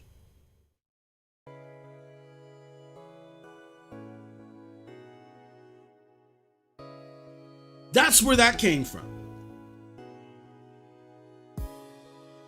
But that's because instead of doing what my good friends at PSVG, and again, I'm not saying this to the content creators that just said I got to expand my portfolio, but did it in a respectable, positive, but honest manner. I'm not talking about those that said, you know what? I got to roll all together because this isn't for me anymore. That's okay. I'm talking about those that on their way out, they had to kick the door in, spit on the rug, kick the cat, break the vase, smack cabinets, or who did the same thing on the way out but still want to pop their head in on a daily basis and shout obscenities to the Stadia community.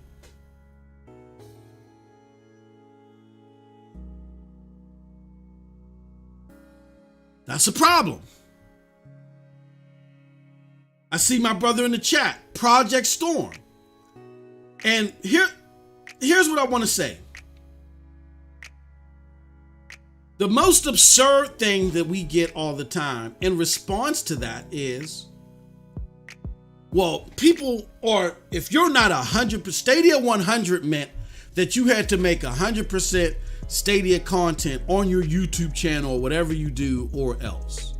And you got to be 100% positive on Stadia. And that's bullish. I'm going to call it out. It's bullish. I want to swear, but I'm not. It's bullish. And most of the people that say that know it's bullish. They know it is. When I say people, I don't mean the viewers or the listeners, because a lot of this misinformation is cascaded from who? The content creators. Why do I say that? Because there ain't nobody out here that plays more stuff than my brother Project Storm.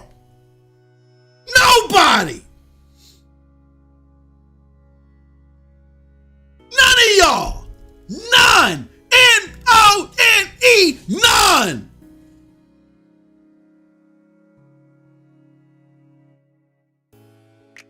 Guess what? He's a regular on the Stadia Dosage platform. Times he's feeling good. Times he's like, what's going on? guess what? Stadia community still loves Project Storm, even though it's gaming on more stuff than any of these content creators in this community. Period. Bar none.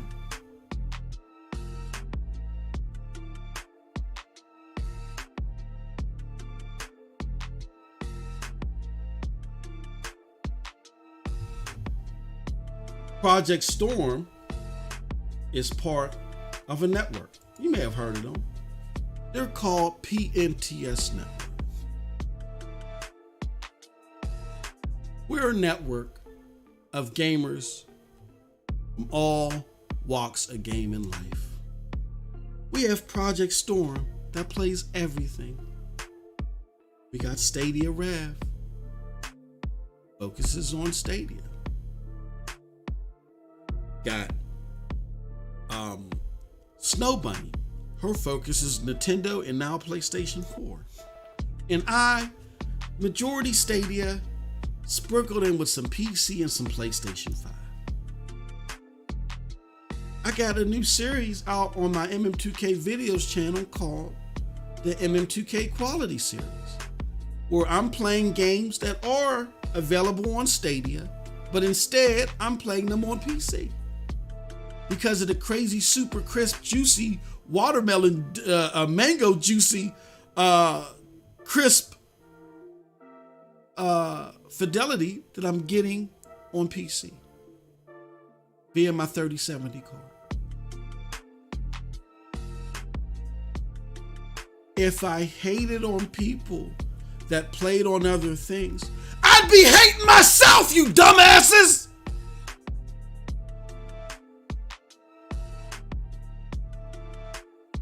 So stop it.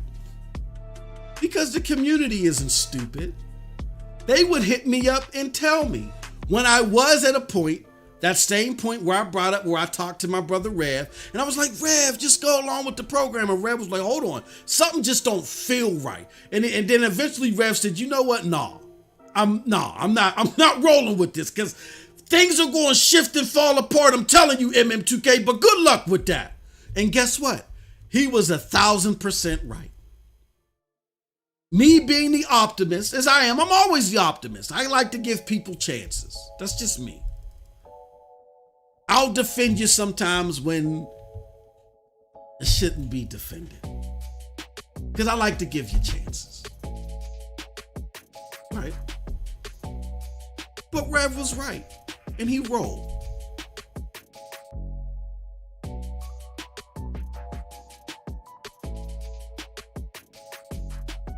But with that being the case, the community isn't dumb. They were hitting me up and they were echoing. And these are, look, Rev will tell you, Rev gets spicy, so spicy sometimes that he loves Stadia, and you can have someone equally love Stadia. And the way the conversation might go left all of a sudden, and somebody's blocking somebody.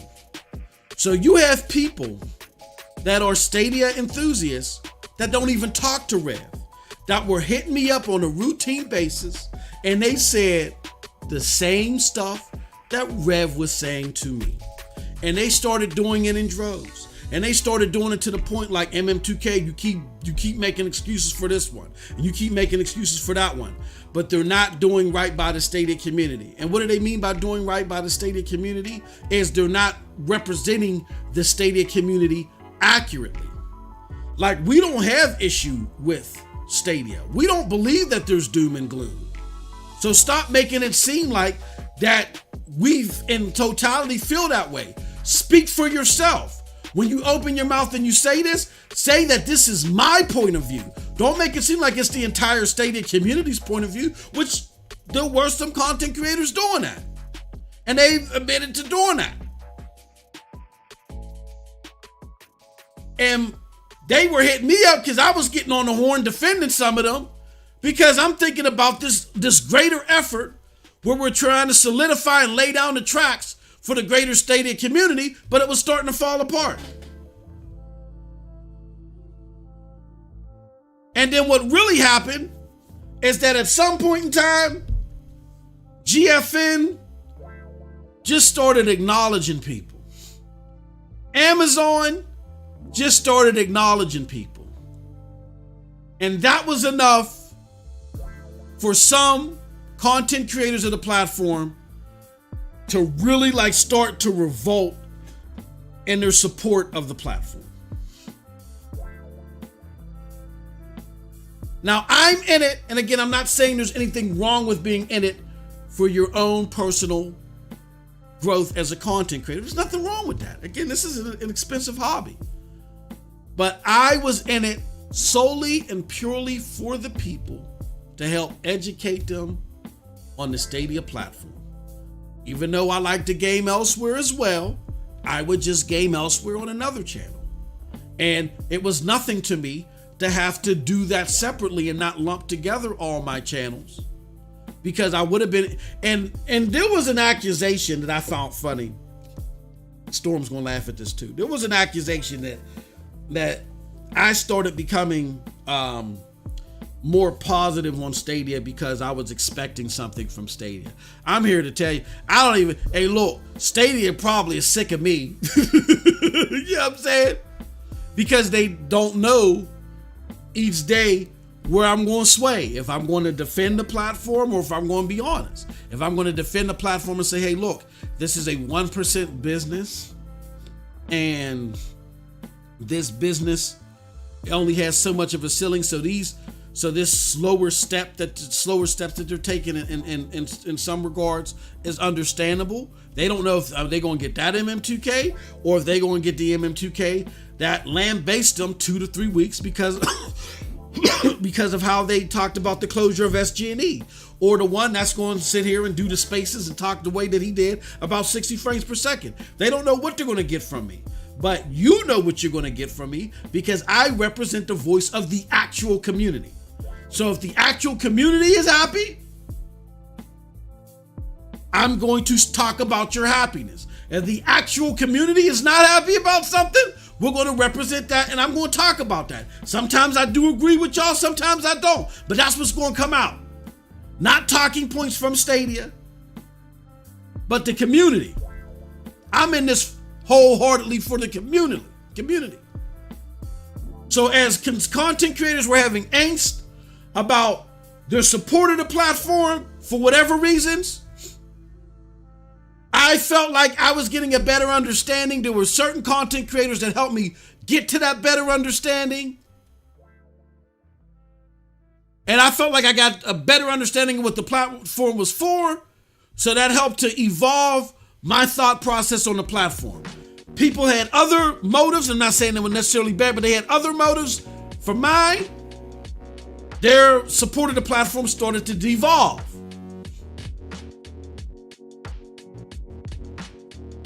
And that's okay. Some people bowed out graciously, and kudos and shout out to them. But it's these people that either are upset because Stadia content consumers didn't go exactly where they wanted them to, and that's because of the arrogance that they have. Not all of them, I won't even say most of them, but enough have this arrogance due to lack of understanding of what content creation is about.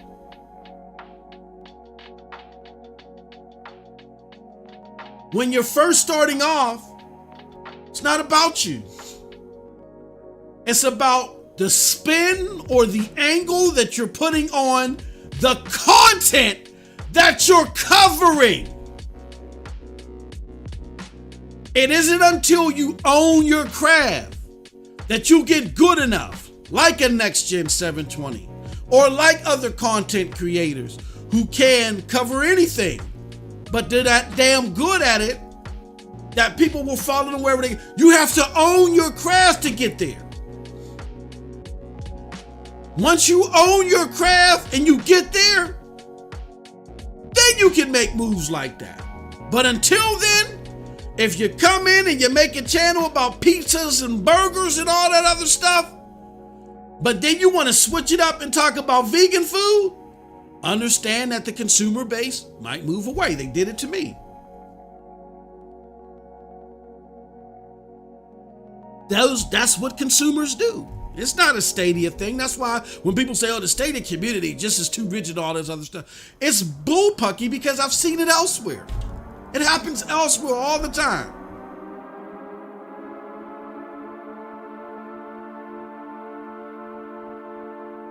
Just, you know, you gotta find a new target audience. Maybe not in entirety, maybe in some slithers or whatever, but it is what it is. But it's not the content consumers' fault. They like what they like. They came for what they came for.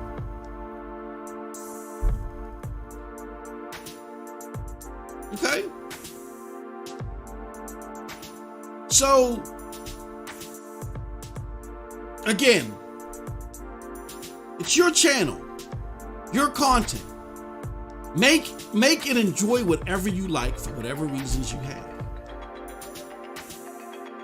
Whether, albeit it be somebody that used to like GFN coming to Stadia doing GFN, someone doing Stadia but now doing GFN in addition in Amazon, whatever, make whatever you want to make. But understand this, and a lot of you ain't gonna like this when I say this. The Stadia community made us.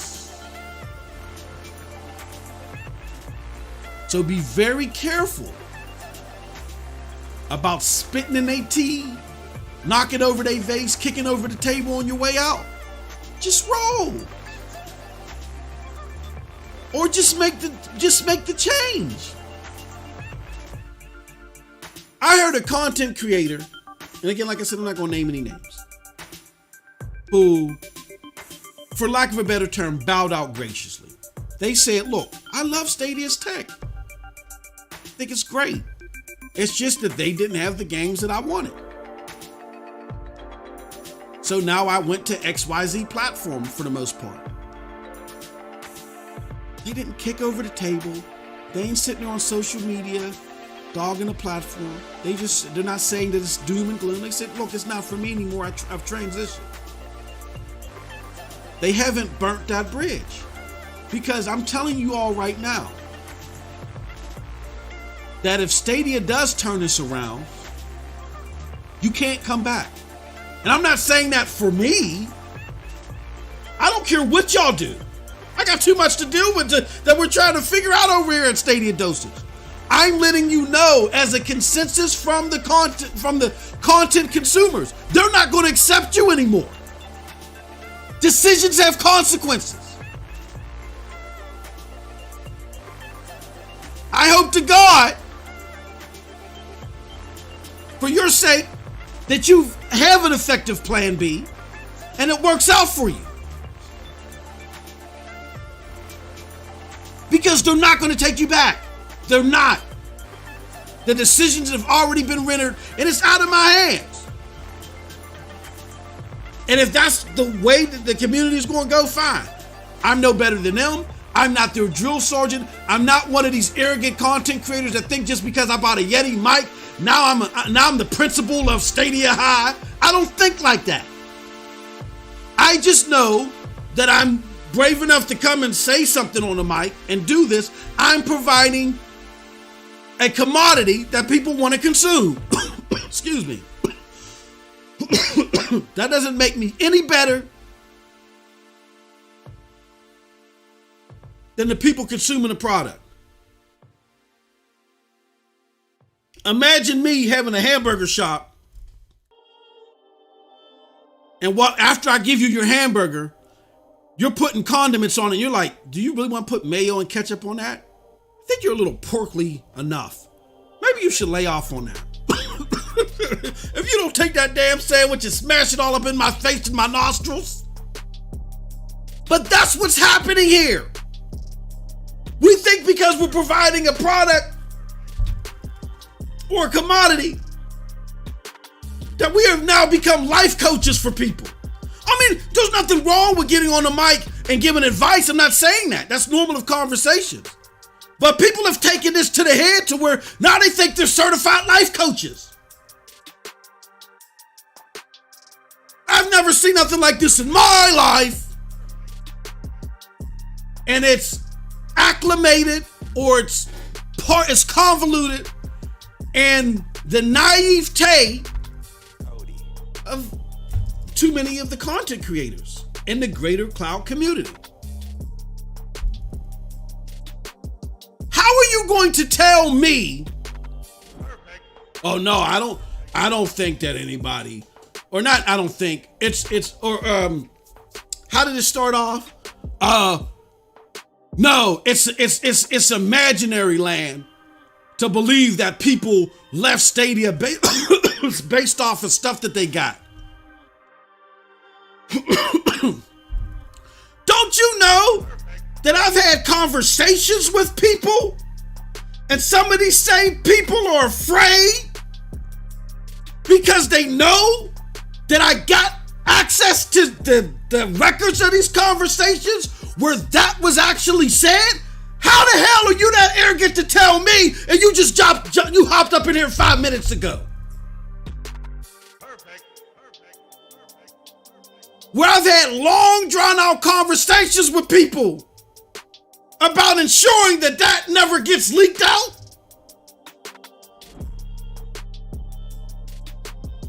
That's an arrogance that I just cannot understand. Who cares what you think? The reality is something different.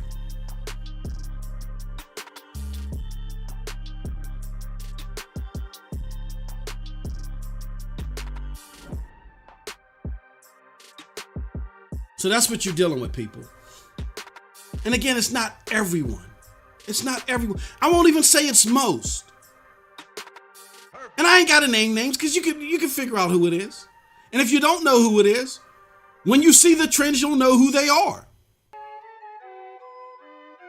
But if you see people just hop out and say stuff like, they just come in your threads and they challenge you about something which they're privy to do, but you challenge them back, and other people are like, well, hold on, you know what I'm saying? And they say, oh, well, I'm being attacked.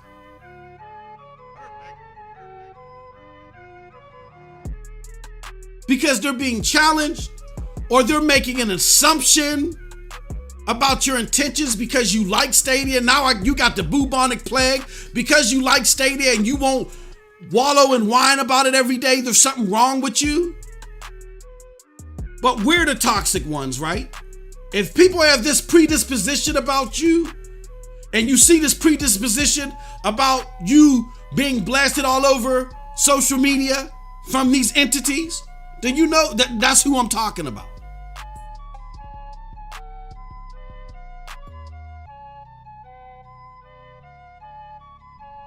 It's not cool. So in closing, bashing the Stadia community that don't feel the same way about you. They're happy with the games, as we talked about in the video. They're happy with the catalog, as Bippity says.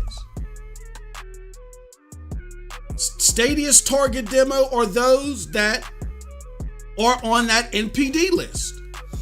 And if you're not familiar with NPD, that's on you. They are, because they're plugged in. Those are the people that they're focusing on at the moment. Now, if you think that's lame, or you think that's stupid, or you think that's silly for them to do that, that's fine.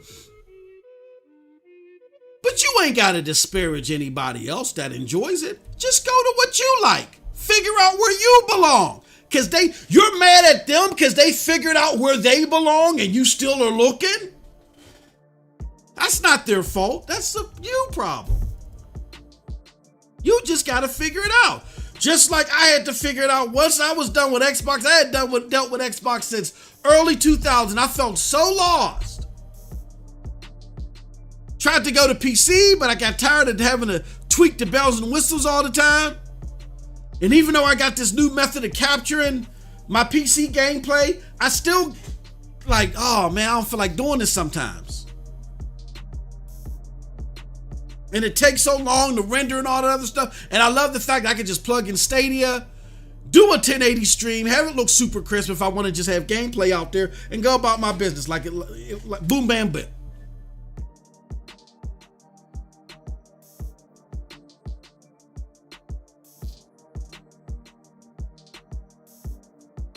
But the greater Stadia content creators, not all of them, I'm not even going to say most, but too many. Like I said, I won't say most, but too many have this demagogued notion about those that didn't leave. Because if I left, why wouldn't you want to leave? We show you in the video that Stadia's target demo, and you're just not part of it. It's okay. It's all right. We know, we get it. You really like Stadia, and you really thought it was for you, and you really spent all those months fighting for Stadia and all this other stuff, and they still ain't doing what you want them to do. You feel like you gave your all to Stadia, but Stadia is not giving its all to you. So now you're angry. We get it. But, and particularly if you're a content creator, this is where doing your due diligence and following facts and reading up on stuff is important. It's not just about having a thought, being well spoken, and pressing online. It's beyond that. Due diligence, research, understanding is key. And Storm and I, and primarily Storm as of late, have pulled out so many key articles, so many key resources, so many key things that you all overlooked because you thought this content creation thing was just about hitting record, checking your mic, having a pretty visual, and going online. And that's just part of it. If you would have done your research, you would have found out a long time ago that this wasn't for you. And you would have done, now these are the only, no, I'm not going to name their names. But there's a group of content creators, if you follow me, you'll know who they are. There's a group of content creators who were one of the original people that followed Stadia. And when Stadia launched, they weren't happy with it. They thought they were going to get native 4K. They, you know what I'm saying? There was some, we could argue about whether they should have had the expectation, but they had them, and that's okay. And when Stadia wasn't what it was for them, they said, you know what? We're closing up our Stadia podcast. We have to go elsewhere because this isn't our thing. And they bowed out gracefully and they did other stuff.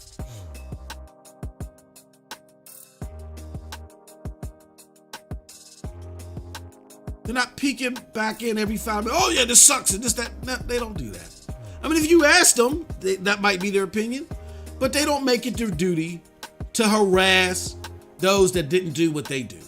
Why? Because they understand that we can focus on the stuff that we do like, and we can go to the community, the greater gamer community that likes the stuff that we like. Not what some of these content creators are trying to do. They're trying to take people that are happy with Stadia and constantly beat in their ear why they shouldn't be happy, so those same followers can go with them when they talk about Xbox, GFN, Luna, Shadow, Maddo, whatever the case may be, and it's not going to work. You have to find like-minded content consumers for the product that you're trying to push. And I'm saying this from experience. It didn't work for me when I tried it with my Xbox community. And it's not going to work for you when you try to do it with the Stadia community. Period. Period. Unless you're that damn good that no matter what you talk about, they'll follow you anywhere. And guess what? I'm sorry. Me included. You're just not that damn good. Period. Period.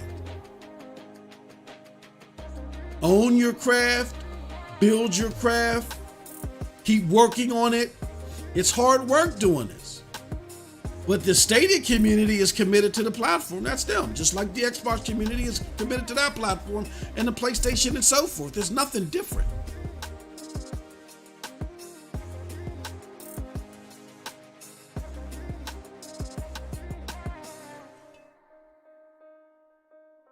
I had to learn this firsthand, and I'm okay with it. It is what it is. It's just part of the process.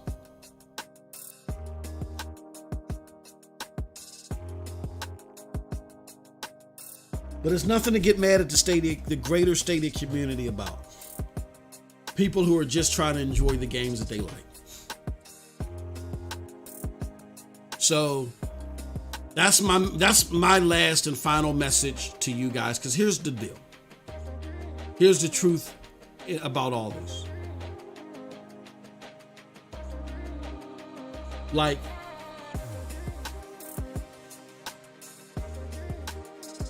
the community has wisened up.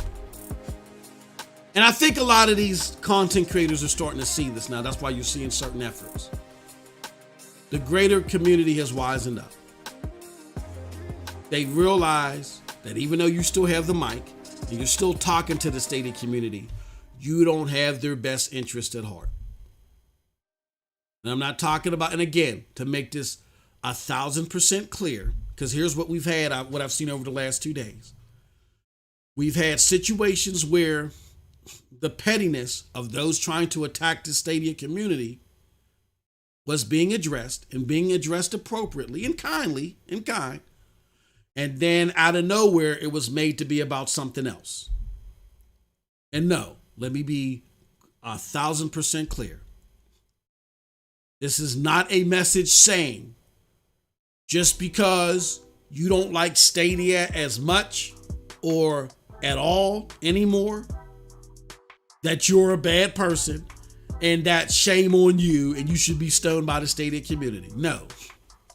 There are plenty of content creators, for the most part, who moved along, did their thing, gave the reasons why they were moving along, and just continued to do their thing. And they're doing a reasonable thing. They're starting over from scratch if that's what they got to do, or they just rebranded or whatever the case may be, and they're not spitting in Stadia's eye, all like that just because they feel a certain type of way. They realize that there's a whole community that still likes the platform, that enjoys it, that it's still growing. They just recognize that it may not be for them, or it's something that they're not going to be as invested in as they were. And they've gone about their business and they've done it cordially. This is not for you. It's your content and you can do what you want. It's for those that are being unreasonable towards a group of people that aren't doing anything but what other communities are doing, showing their enthusiasm for a product or a service that they enjoy. And I'm telling you, they're catching on to you. They've caught on. They realize that even though you got a megaphone that has Stadia written on it, they shouldn't pay you any attention. And they're starting to not listen to what you have to say. So here's what we're doing in response. We are now picking up megaphones. You have other people that are now stepping up to the plate, that are about the Stadia community, that are enthusiastic about the platform, that even though we have complaints, 60 frames per second, what's going on with 2K, the game, you know what I'm saying, the game's prospect, even though we have that, we can have conversations about those under the prism of we still enjoy this platform, we're still optimistic, we're still enthusiastic, and we're still positive about this platform overall. And we're continuing on with the torch for the Stadia community. Brought back regular publications of what content creators are doing. We got weekend activities where people can enjoy Stadia, whether it's for good cause or other things that are coming in the future.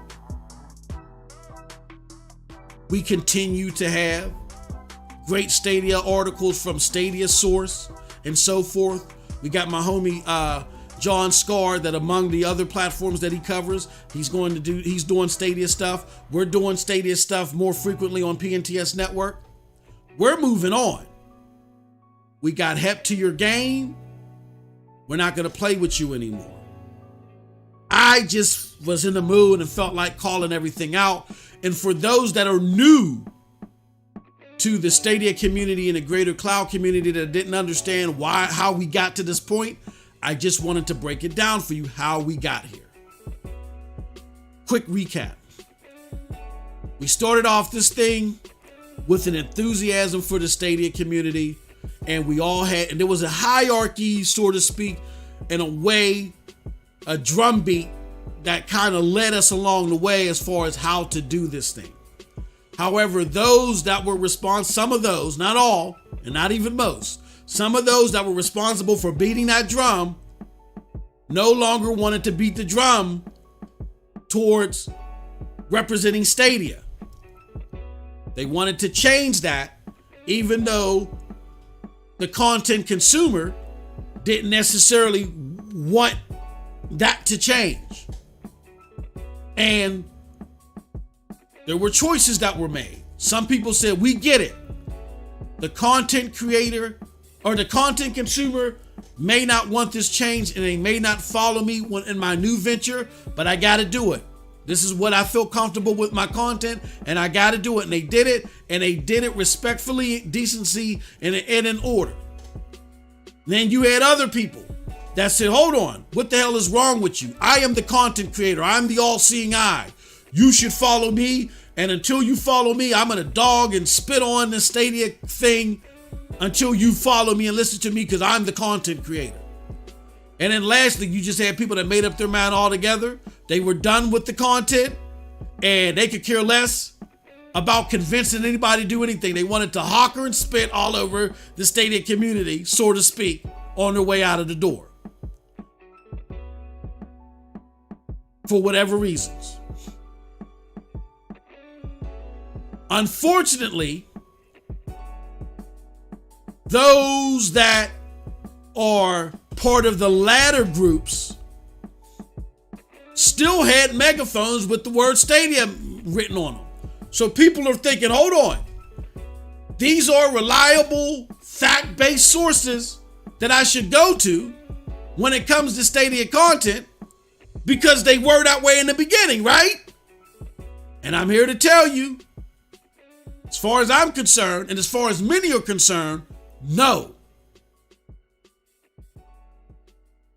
There are plenty fact-based and entertaining sources that we're going to continue to cover, that we're going to continue to add to the Stadia Dosage Digest, the Stadia Community Digest, or the Dosage Community Digest, and so forth. Is still a living, breathing thing.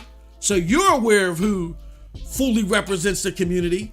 But we're moving on for those that have an agenda. And if you haven't moved on yet, I suggest that you do. It'll save you a lot of heartache and a lot of pain from having to deal with people that just I can't even say shrewd. It's not even that appropriate. In an antagonizing manner. In an antagonizing fashion that just want to stomp on the Stadia, not just the Stadia platform, but more or less the Stadia community because you don't like what they like. And to better help underscore why what you like is okay, we created the video, we created the article on PNTS Network. Let me show you. That explains why you like what you like. Let's go over it real quick. Oh, we also got an article about Stadia Lands Right of Republic free trial. Check that out. But here it goes. YouTube video makes comparison of available titles on cloud gaming services. The surprising video arguably, I should say arguably, we got to fix that, shows Stadia has more chart-topping games than cloud peers. And according to the data, that which might need slightly, adjusting to make each one of these lower, except for xCloud streaming, you can't go lower than 0. When it comes to the current month, and when we say current month, we mean September, top 20, those multiplats that charted on the top 20 games for September via NPD, that looks at the largest gamer base for this particular demographic, the demographic that Stadia is concerned with, PlayStation and Xbox, to be frank. Stadia has 45% of those multiplats. GFN only has 18, Luna has 9. And like I said, there might be some adjusting where I think it's like 42, 15, and maybe 7%. But you still get the drift. The gap is still significantly wide between Stadia and its peers. Year to date, top 10 charting multiplat games. Stadia's at 50%, GFN's at 17, Luna's at 17, xCloud is at 0. Rolling calendar, top 10 charting multiplats from September 20 to September 21. Even if you go a year back, Stadia has 57%, GFN has 14, Luna has 14, Xbox Cloud Streaming has 0. And what we point out is what's even more surprising is that Xbox Cloud Streaming could chart if they just added one game that they developed at Microsoft, which is Minecraft. Minecraft is not part of Xbox Cloud Streaming. Minecraft Dungeons is, but that hasn't charted. Minecraft is, and it's not even part of cloud streaming. So again, for the target demo that is laser focused on those top 20, top 10 year-to-date, top 10 rolling calendar games, Stadia is doing the best as far as having them in their catalog. And that is the group that they are looking to appease the most. So when you tell, and again, this doesn't mean that Stadia is 45 to 18% better with cloud gamers. No. This is showing you that's how Stadia is tracking as far as the games they have in their catalog with their core demographic. And so therefore, the notion that for everybody, you're better served gaming elsewhere, that's not true. Now, if we were to look at GFN's core demographic, you might see a significant or similar shift where GFN is specifically on top. Same with Luna and same with xCloud. But we're just addressing the notion that Stadia and Stadia only gamers are better served elsewhere. It's not true. Men lie, women lie, numbers don't lie. The numbers don't lie. If you don't fit in Stadia's core demographic and you happen to start it off liking Stadia, but now you don't, then yes, that statement would be true.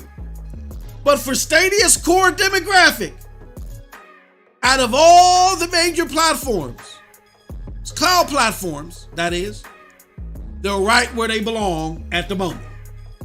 Okay? And that's even considering, now later this month, we're supposed to be getting some news about GFN because they put something out there. I wish I still had the tweet up. They put something out there where they said some big, changes are coming or whatever. And some people are speculating that it's 4K, or it might be higher frames or something like that. And whenever that news drops, that'll be great for GFN's demographic. And it might get them closer to their goal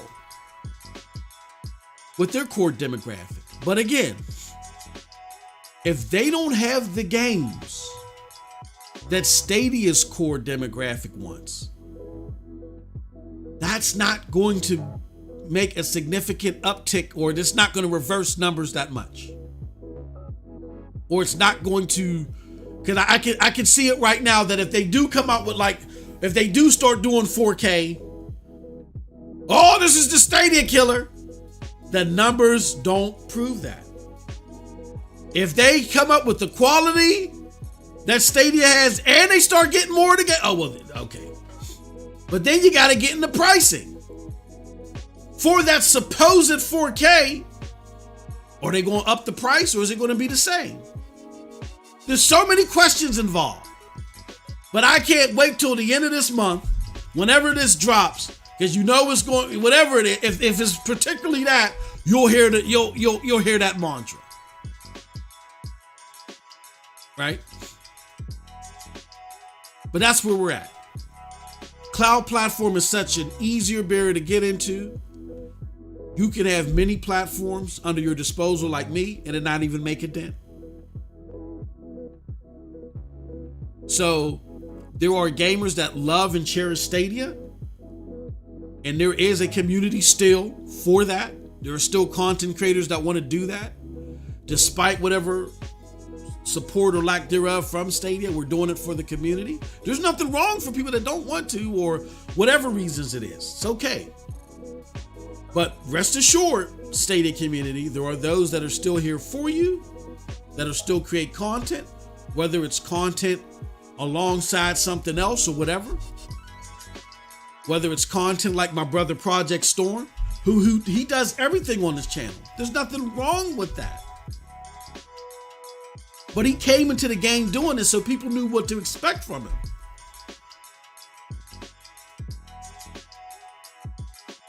So, all right, before we close out, because we're at the 2.5 hour mark, before we close out, and I was supposed to do something for some people, and I really dropped the ball. This went longer than what I expected it to, but I'm going to be honest with you. I am hot. I'm very disappointed, first and foremost. Hold on one second, y'all.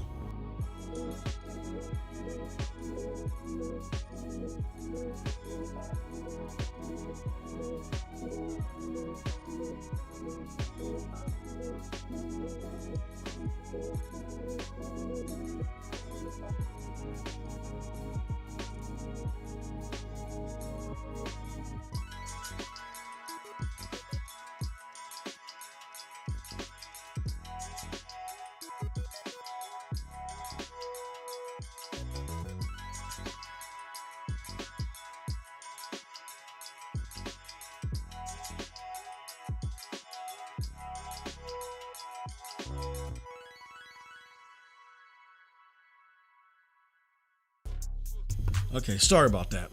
Hold on one moment.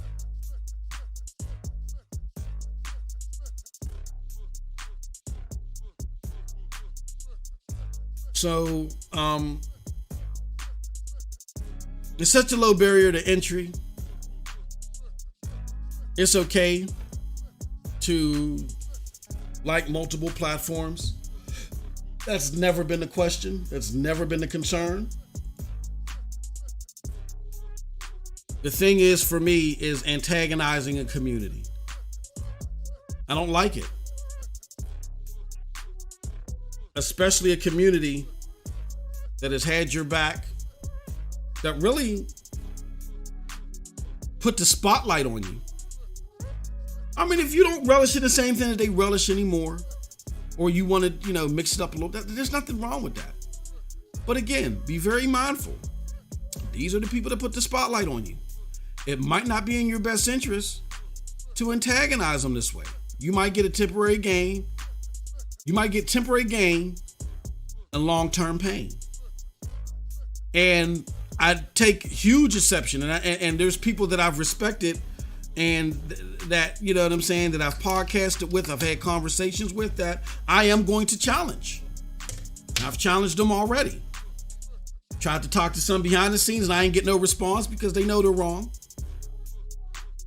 And some, we had to hash it out in front of everybody because they took it there.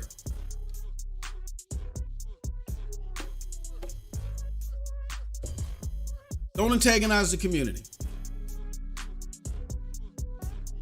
Stop trying to demagogue us. Like I said, on Stadia Dosage alone, We got over 1,000 followers on Twitter. We got over 2,000 followers on YouTube. There are not 1,000 to 2,000 people on Twitter being toxic over Stadia. Are there some people that are going over the top? Yeah, there's people that go over the top everywhere. I can show you comments. I can give you names.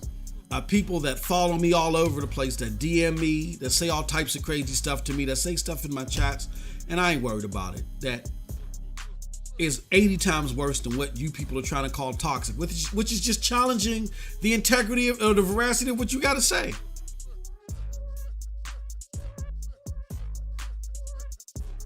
But never did I say, oh, the greater cloud community is toxic because one people or a spit in a bucket to a larger community maybe goes overboard.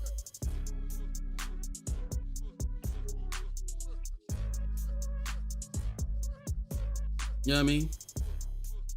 We got to stop that because I'm not going for it. Especially I'm not going to let somebody that's only been here for 5 minutes that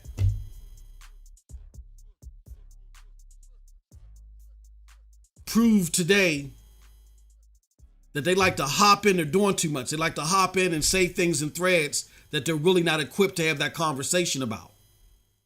I'm not gonna let that happen because they got some angst or they got some type of ire towards the Stadia community, and every opportunity they seek to put it out there, they're gonna do it. They're gonna try to mask it and make it look nice or whatever, but they're looking for any opportunity to either go at somebody, part of the core Stadia community, or say something about Stadia. I know what you're doing. I'm not stupid. The community's not stupid. And hopefully they take my advice and say and that they're doing too much, because they are.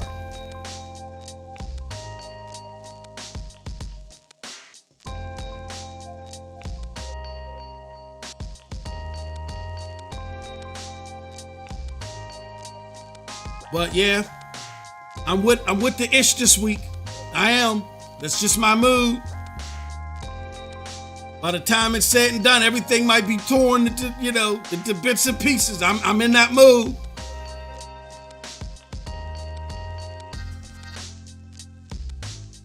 Why am I in that mood? I'm sick and tired of people hitting me up on a routine basis, literally afraid to support the Stadia platform, not because of some PlayStation content creator or an Xbox content creator or a PC gamer, but because of the greater cloud community who feel some type of way that people don't feel the way that they feel. That's a level of pettiness and arrogance that for this week, and this week only, M2K is going to step up to the plate, and I'm going to be about that ish. Period. With that said, I've said a lot. Let's get to the chat.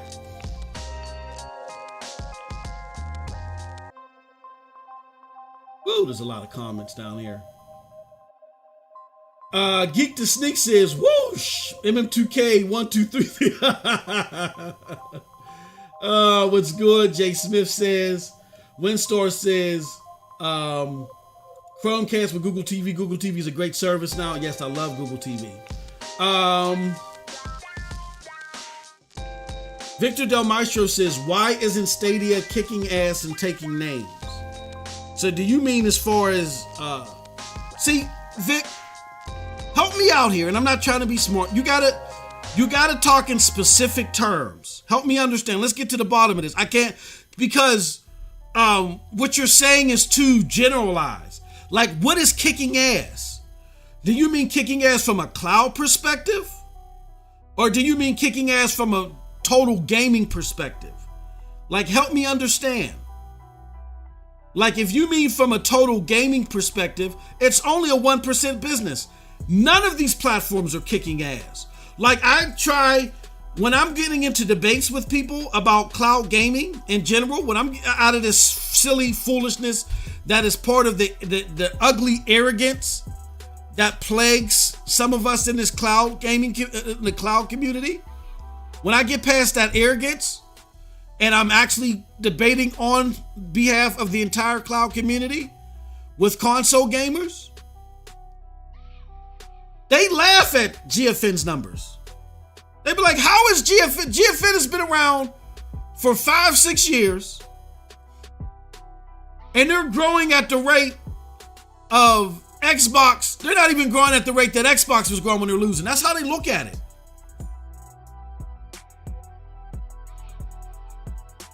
That's how they look at it.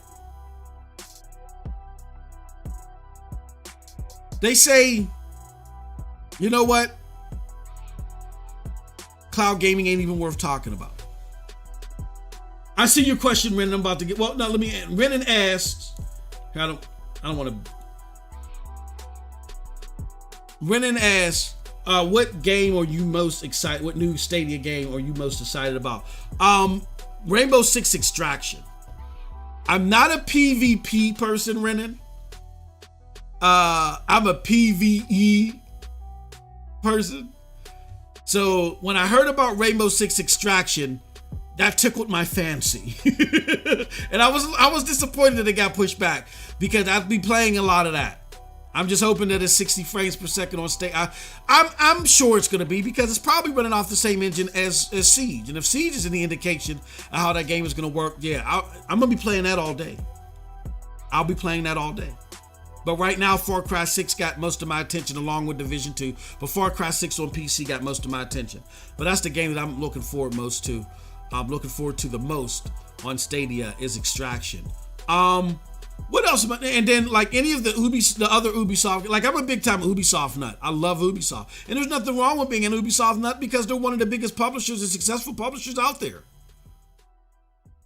So if Stadia is leaning on anybody, I'm glad that it's Ubisoft.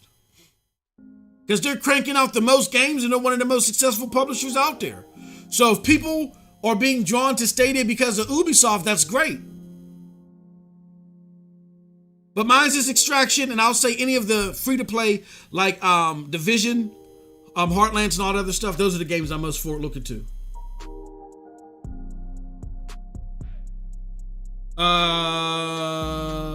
Vic, you think, no, GFN is kicking it? I mean, like, Vic, how many...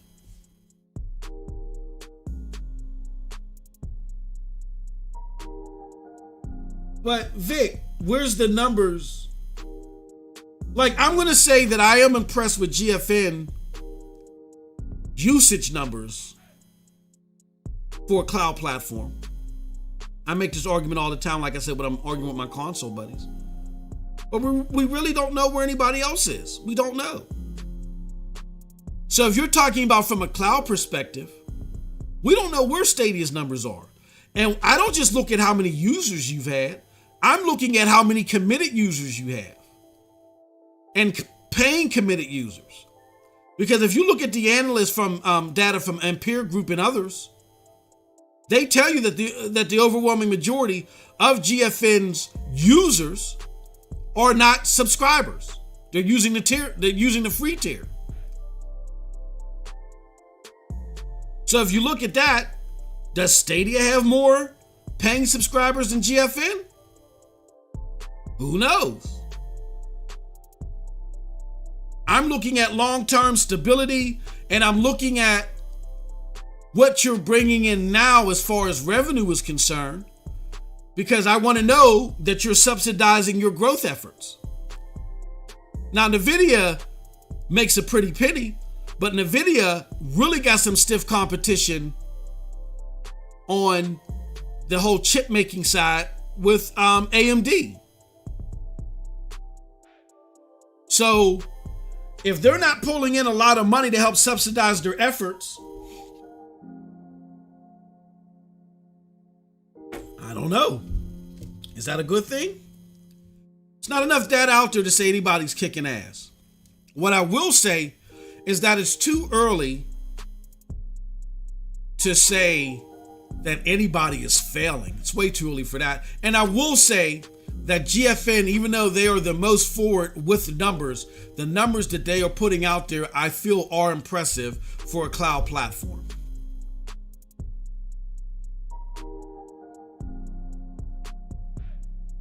Now, Maker of Chaos says, look at the stats for the GFN app. It's steadily increasing. But again, what does that mean? Is that systemic subscribers? We look at the numbers for Stadia. They're increasing as well. I've seen specific data where Stadia is averaging 1,000 new engagements a day.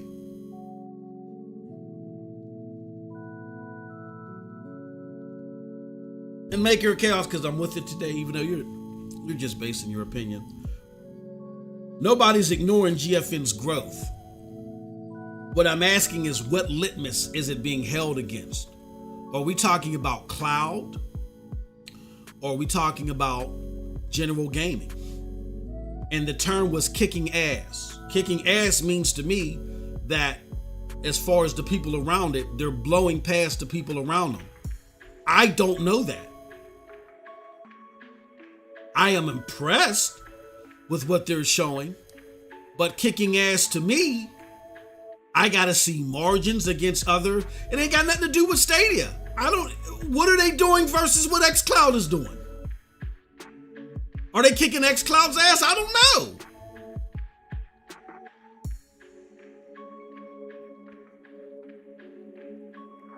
And also what's questionable, Maker of Chaos, the lover of all things GFN, is that I hope you've done your research, because this is a fact-based channel. I've seen you throwing a lot of stuff out here to try to create your own lane of information.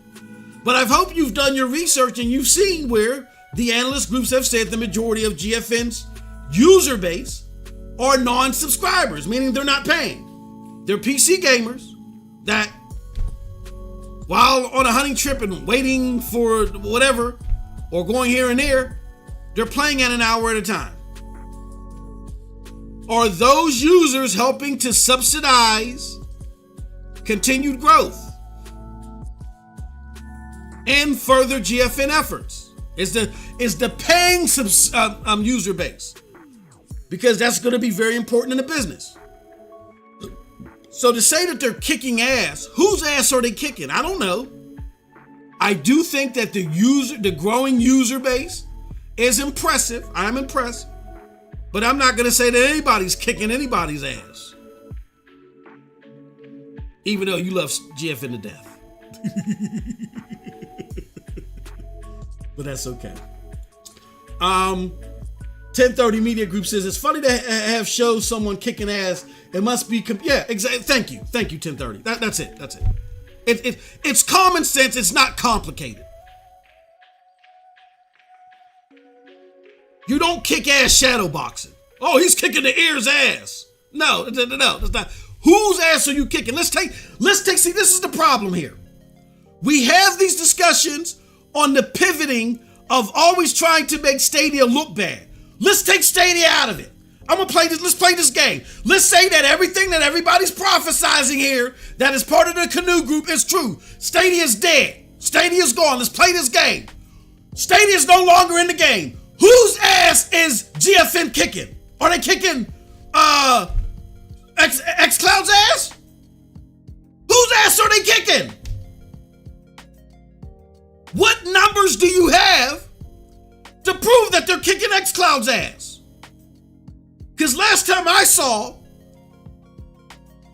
it was rumored that Xbox Game Pass was over 30 million, right? So that's 30 million potential people that have access specifically to xCloud. So what do we do? Whose ass are they kicking? Huh? What are, no, Vic, no. I'm talking about xCloud. You said they're kicking ass, meaning that they're beating their competitors. you can't waffle into this new lane and say, well, GFN and Game Pass have big numbers. No. Who are you saying they're beating PlayStation Online? The PlayStation Online has 2 million paid subscribers. At least. They have 2 million paid subscribers. Where does it say that GFN has 2 million paid subscribers? They have over 12 million users. How many of them are paid? You see what I'm saying? See, people think I be hating on GFN or whatever. No, I just come from a school. I come from a pedigree where you have to bounce your conjecture against different litmuses. And every time I try to bounce y'all's conjecture against different litmuses, it always fails. We're taking Stadia out of the equation. You see how a 1030, you see how their argument is falling flat now? Because they don't double check or rebut their own stuff. I'm old school. You always kick the tires on your own conjecture. We're going to take Stadia out. This is no longer SSL. This is PSL, PlayStation Session Live with MM2K. PlayStation now has over 2 million paid subscribers. How many does GFN have? Whose ass are they kicking?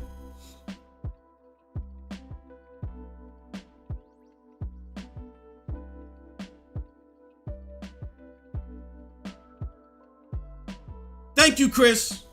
That's what I'm talking about. We're trying to educate you guys here. Thank you for being here for so long. I know we're approaching the three hour mark.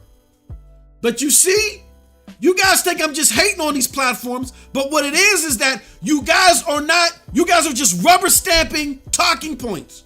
You're not testing your own theories. That's a no-no. That's why y'all lose every time y'all come here. Every time. Time after time. And I love it. If GFN is kicking ass, whose ass are they kicking? Where's the numbers?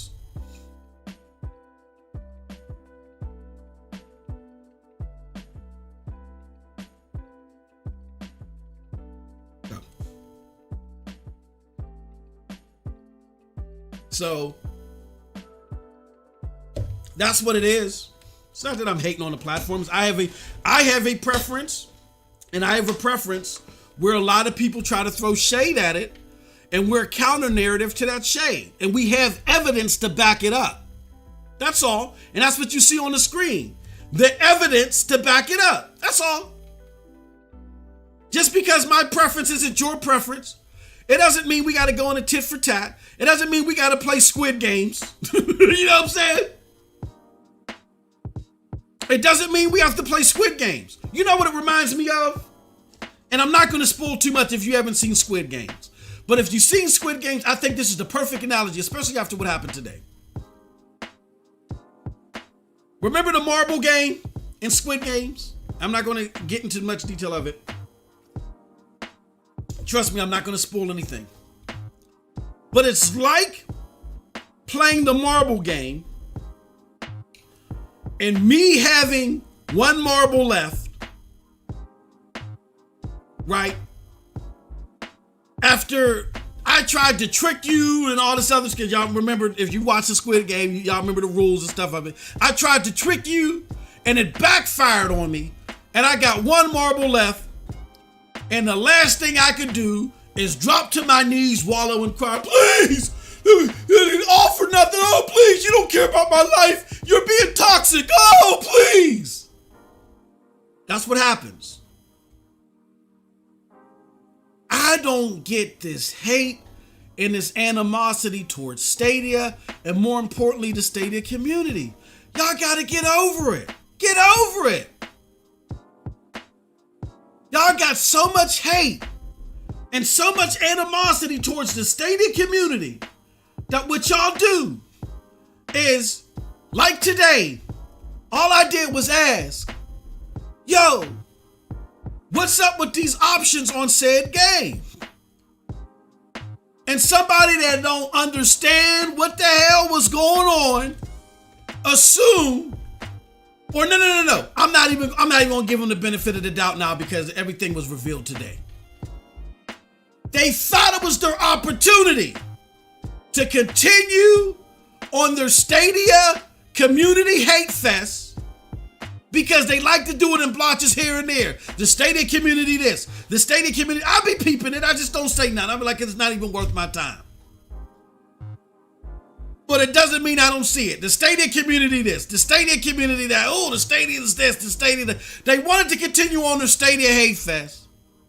And they tried to jump out of the window yesterday, and they got caught boom bop. So they tried to come back again today. They thought they had something, and they got boom bopped even worse. And they had to pull out they dropped to the knees. Oh my God, only got one marble left. Oh my God, please, don't be toxic, please, give me one last chance, please. But I'm with the ish today.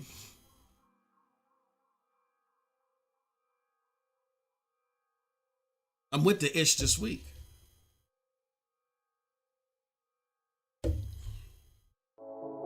That's all. All right. Before we close out, I want to talk about, I hope make it chaos. You're going to want to stay for this one. Because it kind of relates into the conversation that I had earlier today, which exposed a lot. The internet never goes away. And I'm glad, and stuff happens. And sometimes I ignore stuff because I'm like, this can expose people's true intentions, but I don't even want to go there with them. Let somebody else expose. I don't want to be in the middle of it because MM2K is so toxic, right? When what it is that, no, I'm about the truth. I'm about the truth being out there in transparency. I'm about it. And there's only so much that I can sit back and chill and listen and let people and let content creators at that take the little paw shots at me before I say, you know what? Now we got to take the biggest knife out of the drawer and cut the BS out. And they either want to take shots at me or shots at other stated content creators because we won't go and triple validate what their belief system. I'm a man. I can stand on my own too. I can care less who likes what I have to say. I used to hold podcasts with only 2 people and still talk 2-3 hours, close to 4. You ain't gotta like what I gotta say. I'ma still say it. But my thing is that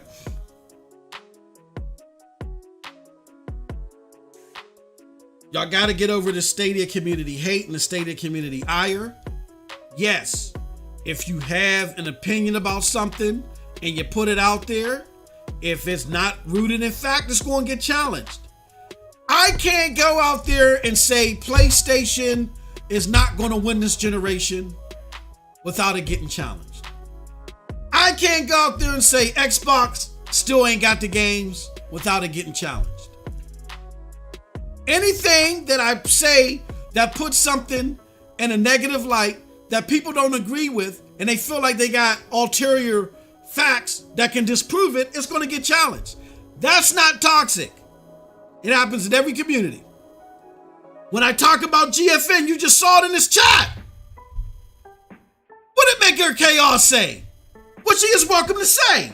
Where's my brother's comment at? Let me pull it up here.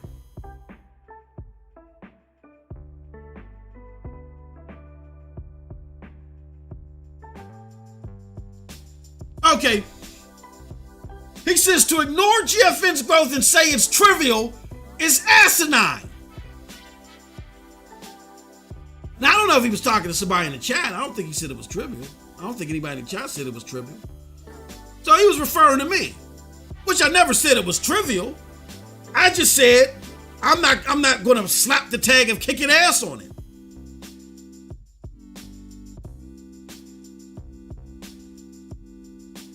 Now, in a roundabout way, I can sit here and say, oh, in a roundabout way, he's calling me asinine. He's calling me petty. Oh, my God. I can drop to my knees with that marble. Oh, my God. Oh, my God. Maker Chaos. Why would you say that about me? You're toxic. The greater cloud community or the GFN community is toxic. Oh, my God. I can do that. Or I can show the confidence in the words that I say as a content creator who's been doing this long enough and just challenge him back. Without having to disparage my brother Maker of Chaos, which me and him don't agree on jack squat. But he has every right to come on here and say whatever he wants to say to MM2K, as much as I have a right to come and respond back. I'm not going to go out there and call him toxic. But I'm going to say this, though. I'm going to put my brother on blast. He's been other places where he said things about MM2K, but it's okay. I ain't mad at him.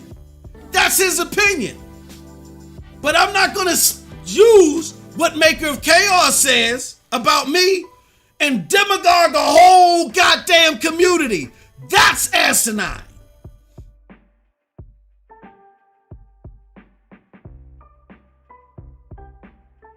And as long as he ain't say nothing about my kids, long as he ain't get into no stuff about sexual orientation, nothing about race, stuff like that,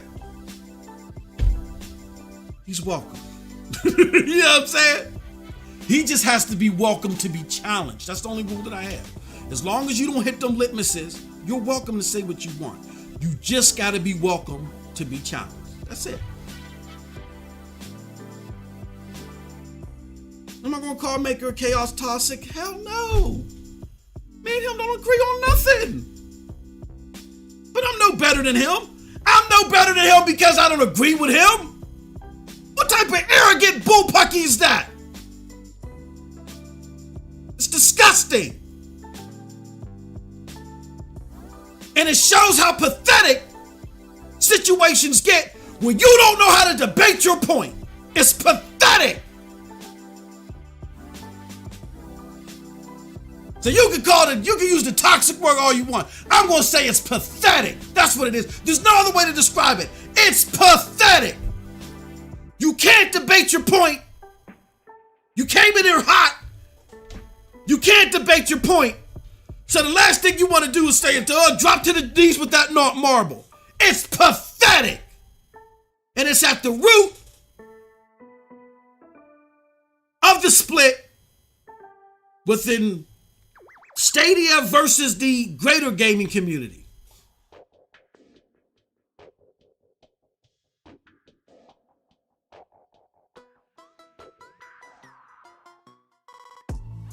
Don't be so quick to hop in situations if you can't defend your cause. That's all.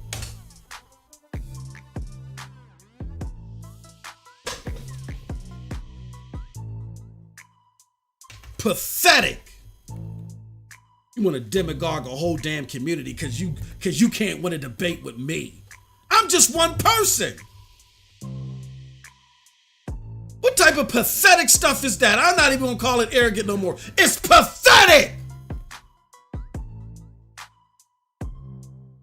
Time for me to move on. This one is for Maker of Chaos. I love you, brother. Come over here and ridicule me and call me asinine all you want. I love it.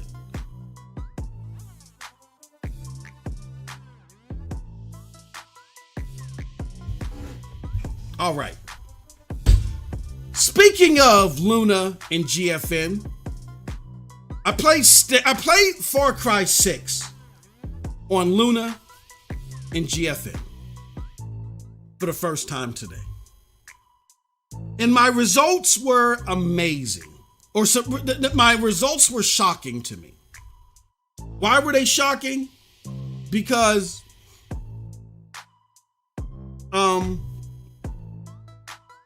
in how things were being stated on social media,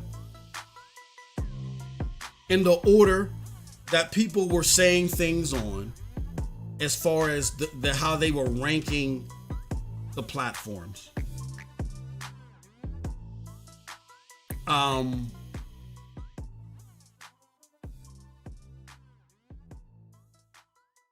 And the fact that I knew that I was a fan of 60 frames per second,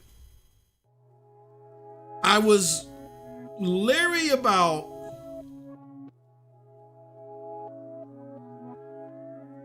playing it on these other platforms because I was worried about the stream quality.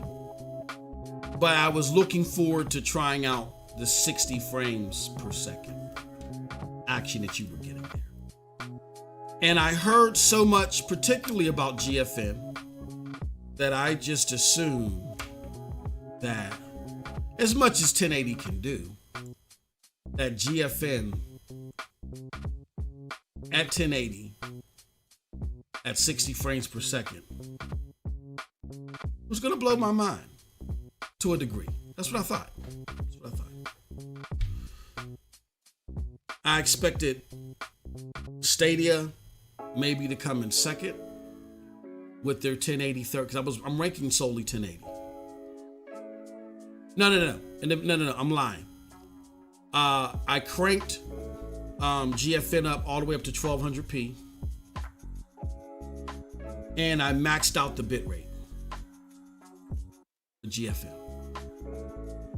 Max it up.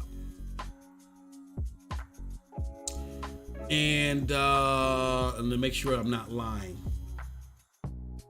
because I was really astounded by this. This really surprised me. Max out the bitrate on GFN. I went to Amazon Luna and I played it on Luna. And then I never tried the Stadia 1080 30 version. I've only played it in 4K 30 for Far Cry 6. So I tried Stadia at 1080. And here was my findings. But give me a moment. Matter of fact, let me wait for GFN to pop up. Okay, here it goes. It's popping up. Damn, that takes too damn long for it to load up. Games. Let's do this. I want to go to settings. Oh no, yeah.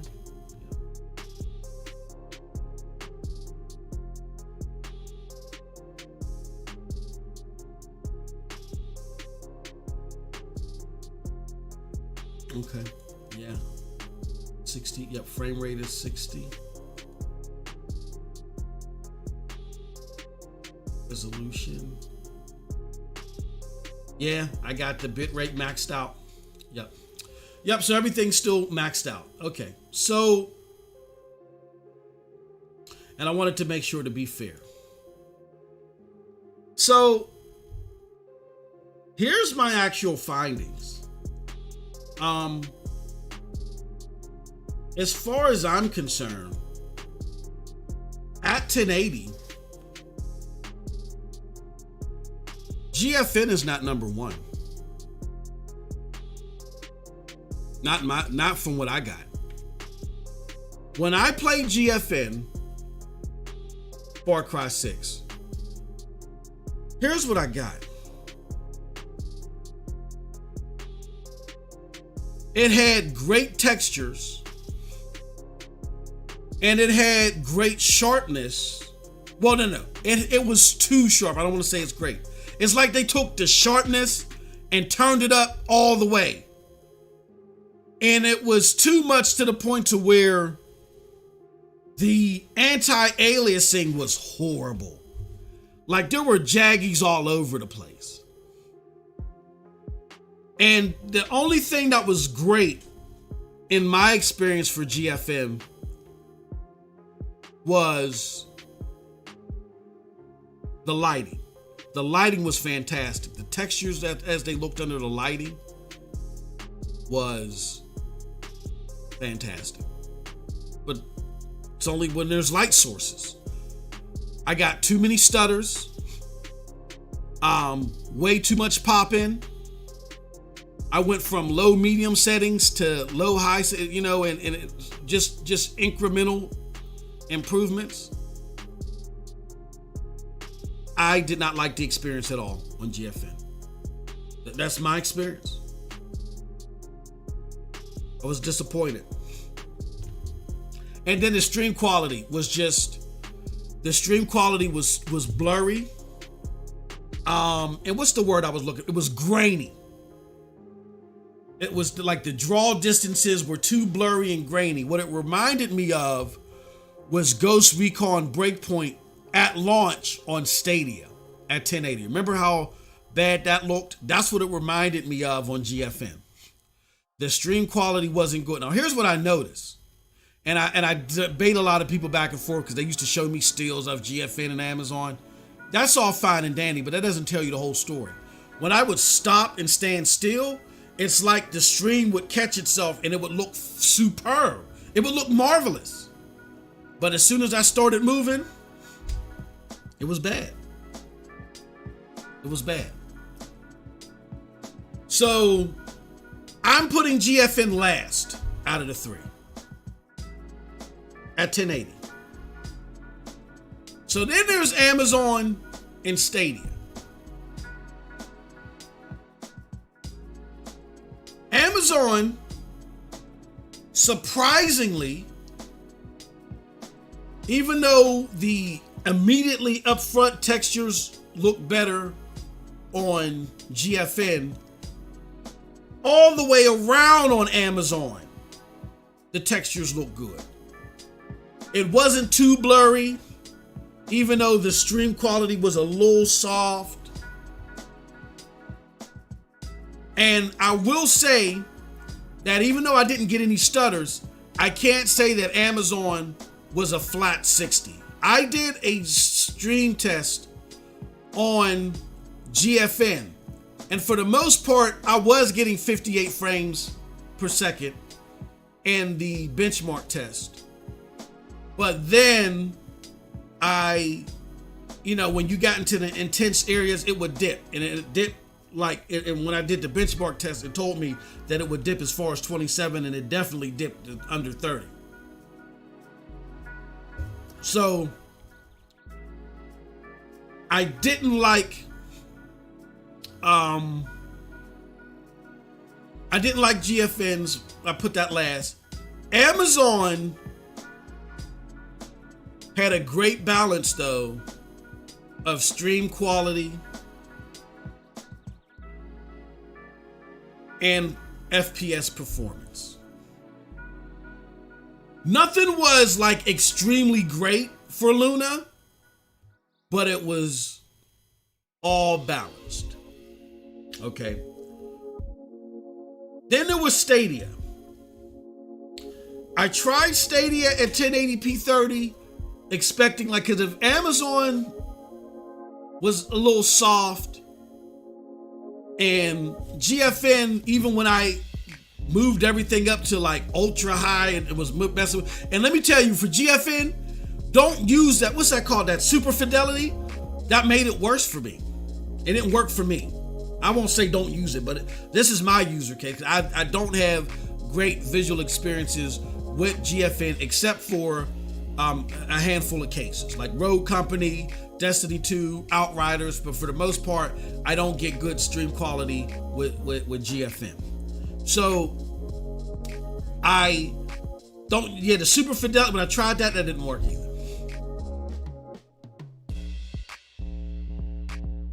What started this hoopla earlier was I saw I'll get into that later. But then, so I was surprised. I was expecting Stadia to look bad. And I'm going to tell you that out of all the textures, out of the three, Stadia had the better details and textures out of the 1080p 30 stream. They did.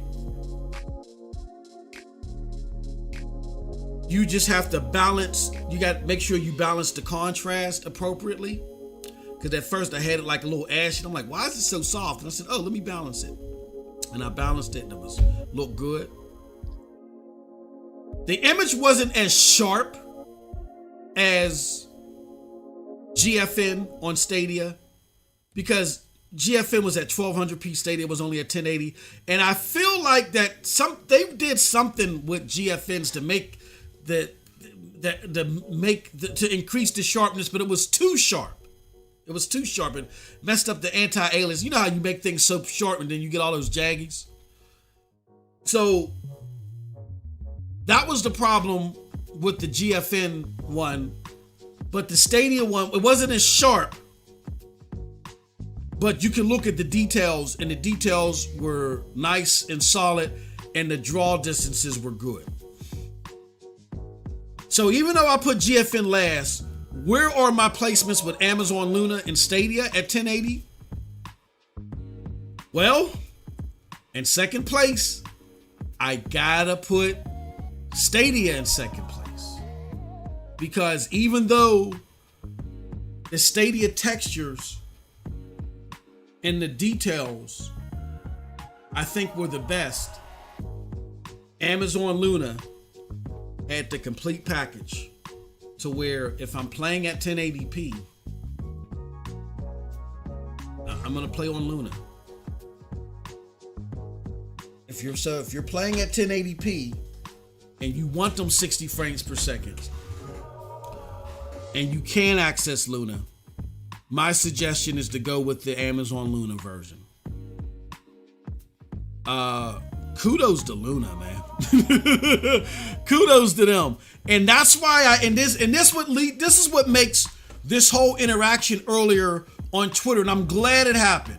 And I know I was a little harsh and calling things pathetic or whatever, but it has to be said because this is getting out of control. This is what really angers me about that whole interaction, is that after I tried all three, I was so impressed with Amazon Luna, I was wondering if I could tweak it and get it even better. Because I'm used to being able to tweak Luna with Ubisoft games because they open up the whole thing.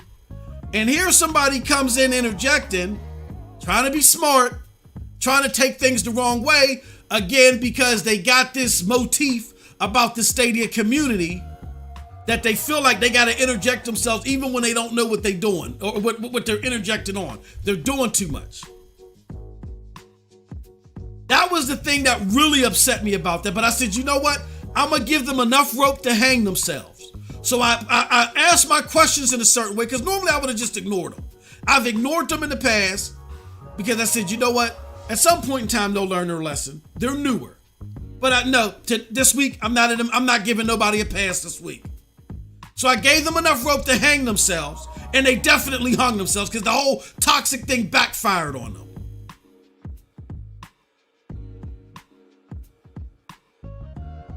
And here I was doing it to praise Luna at my reveal of this, and I'm not gonna say I was attacked, but I was approached in this negative fashion because you got this underlining demagogue thought process when it comes to the Stadia community. Like, you doing too much, yo. You doing too much, bro. Like, step back, reflect, recalibrate. So those are my thoughts on Far Cry. Like, let me know in the chat what y'all think. He says, poll, you prefer 4K 30 or 1080p 60? You know what, Renan? I think I ran that poll before. And when I ran the poll, people wanted that 60 frames per second in my poll. And I've said in the past to where I don't know what's going on. I don't know why 60 frames per second isn't being enforced more. I would start with the devs, but my thing is if Stadia is looking at data, and I don't know this for sure, but if Stadia is looking at data and the conversation that they're having with devs is like, look, we just want y'all to get this on the platform, you know, because we're looking at data and 4K isn't, or 60 frames per second ain't that big of a deal because people are doing the 4K. It's not that, it's that the 60 frames per second often is in the 1080 mode that's too soft or there's too much blurriness, but the 1080p 60 has been getting better. So you're looking at junk data if you don't, you know, and again, that's just hypothetically speaking. So yeah, to your point, Renan, No, I think a lot of the people that follow this channel, they prefer the 1080p 60. So that's it for me. We're over the 3-hour mark. I gotta tend to my wife. But yeah, we're about that ish this week. You can call it whatever you want. MM2K's toxic or whatever. I really don't care. I really don't care. I sat back and I stood by and I let people run amok and I let people typecast the Stadia community when they ain't doing nothing. Proof was in the pudding today. I asked a simple question about Luna and somebody slid into the whole conversation with an ulterior motive, trying to be sly about, you know what I'm saying? Like it's not even, like you're doing too much. Slow down. You need to go listen to some Brand Nubian and slow down. Okay? You get tired of it. I'm tired of going to DMs. Oh man, I'd love to support you on that, man, but you know how this going, you know what I'm saying? What? All we're trying to do is spread knowledge and understanding about the Stadia platform so people can make the decision they want to make. And if they want to celebrate it, yes, you can come and celebrate some things here. If there's some things you want to criticize, we can talk about it. We can come and criticize and talk about it here. It's just whatever angle you come from. And I'm the same way, like Rev will tell you, and Storm will tell you. I'm the same way, whether you're too positive or you're too negative. Like you can't come in here and say Stadia's done no wrong. Everything that they've done was right. And people just need to shut up and deal with it. You can't come in here saying that. If I don't get you, Storm is going to get you. You know what I'm saying? Storm is going to get you. He going to get you. To my KRS-One fans out there, Storm is going to get you if I don't get you. So it's not about a hip hip hooray party for Stadia 24/7. No, we're here to educate people. We're enthusiastic about the platform, unapologetically. So if it makes you sad, too bad. We're enthusiastic about the platform. We are enthusiastic about its future. We have positive things that we personally feel, and we got some criticism that we personally feel. But we're here to educate anybody that's willing to listen about the Stadia platform and talk about why we enjoy it so much. Sorry if that makes you sick to your stomach. Sorry. But there's no need to demagogue and typecast a whole community because you don't like what I had to say today, or one off person here or one off person there says this, challenging your what you have to say. You saw within my whole chat. You'll go to Stadia Dosage News and see within the whole comment section, people challenging what I gotta say every day. I can show you my DMs all the time. Discord. I don't pull out that toxic card. I don't drop to my knee with that last marble like I'm on Squid Games or whatever you call it. Squid Games, I think that's what it's called. Oh my God, help me! I only got one marble left. Come on! I don't do that.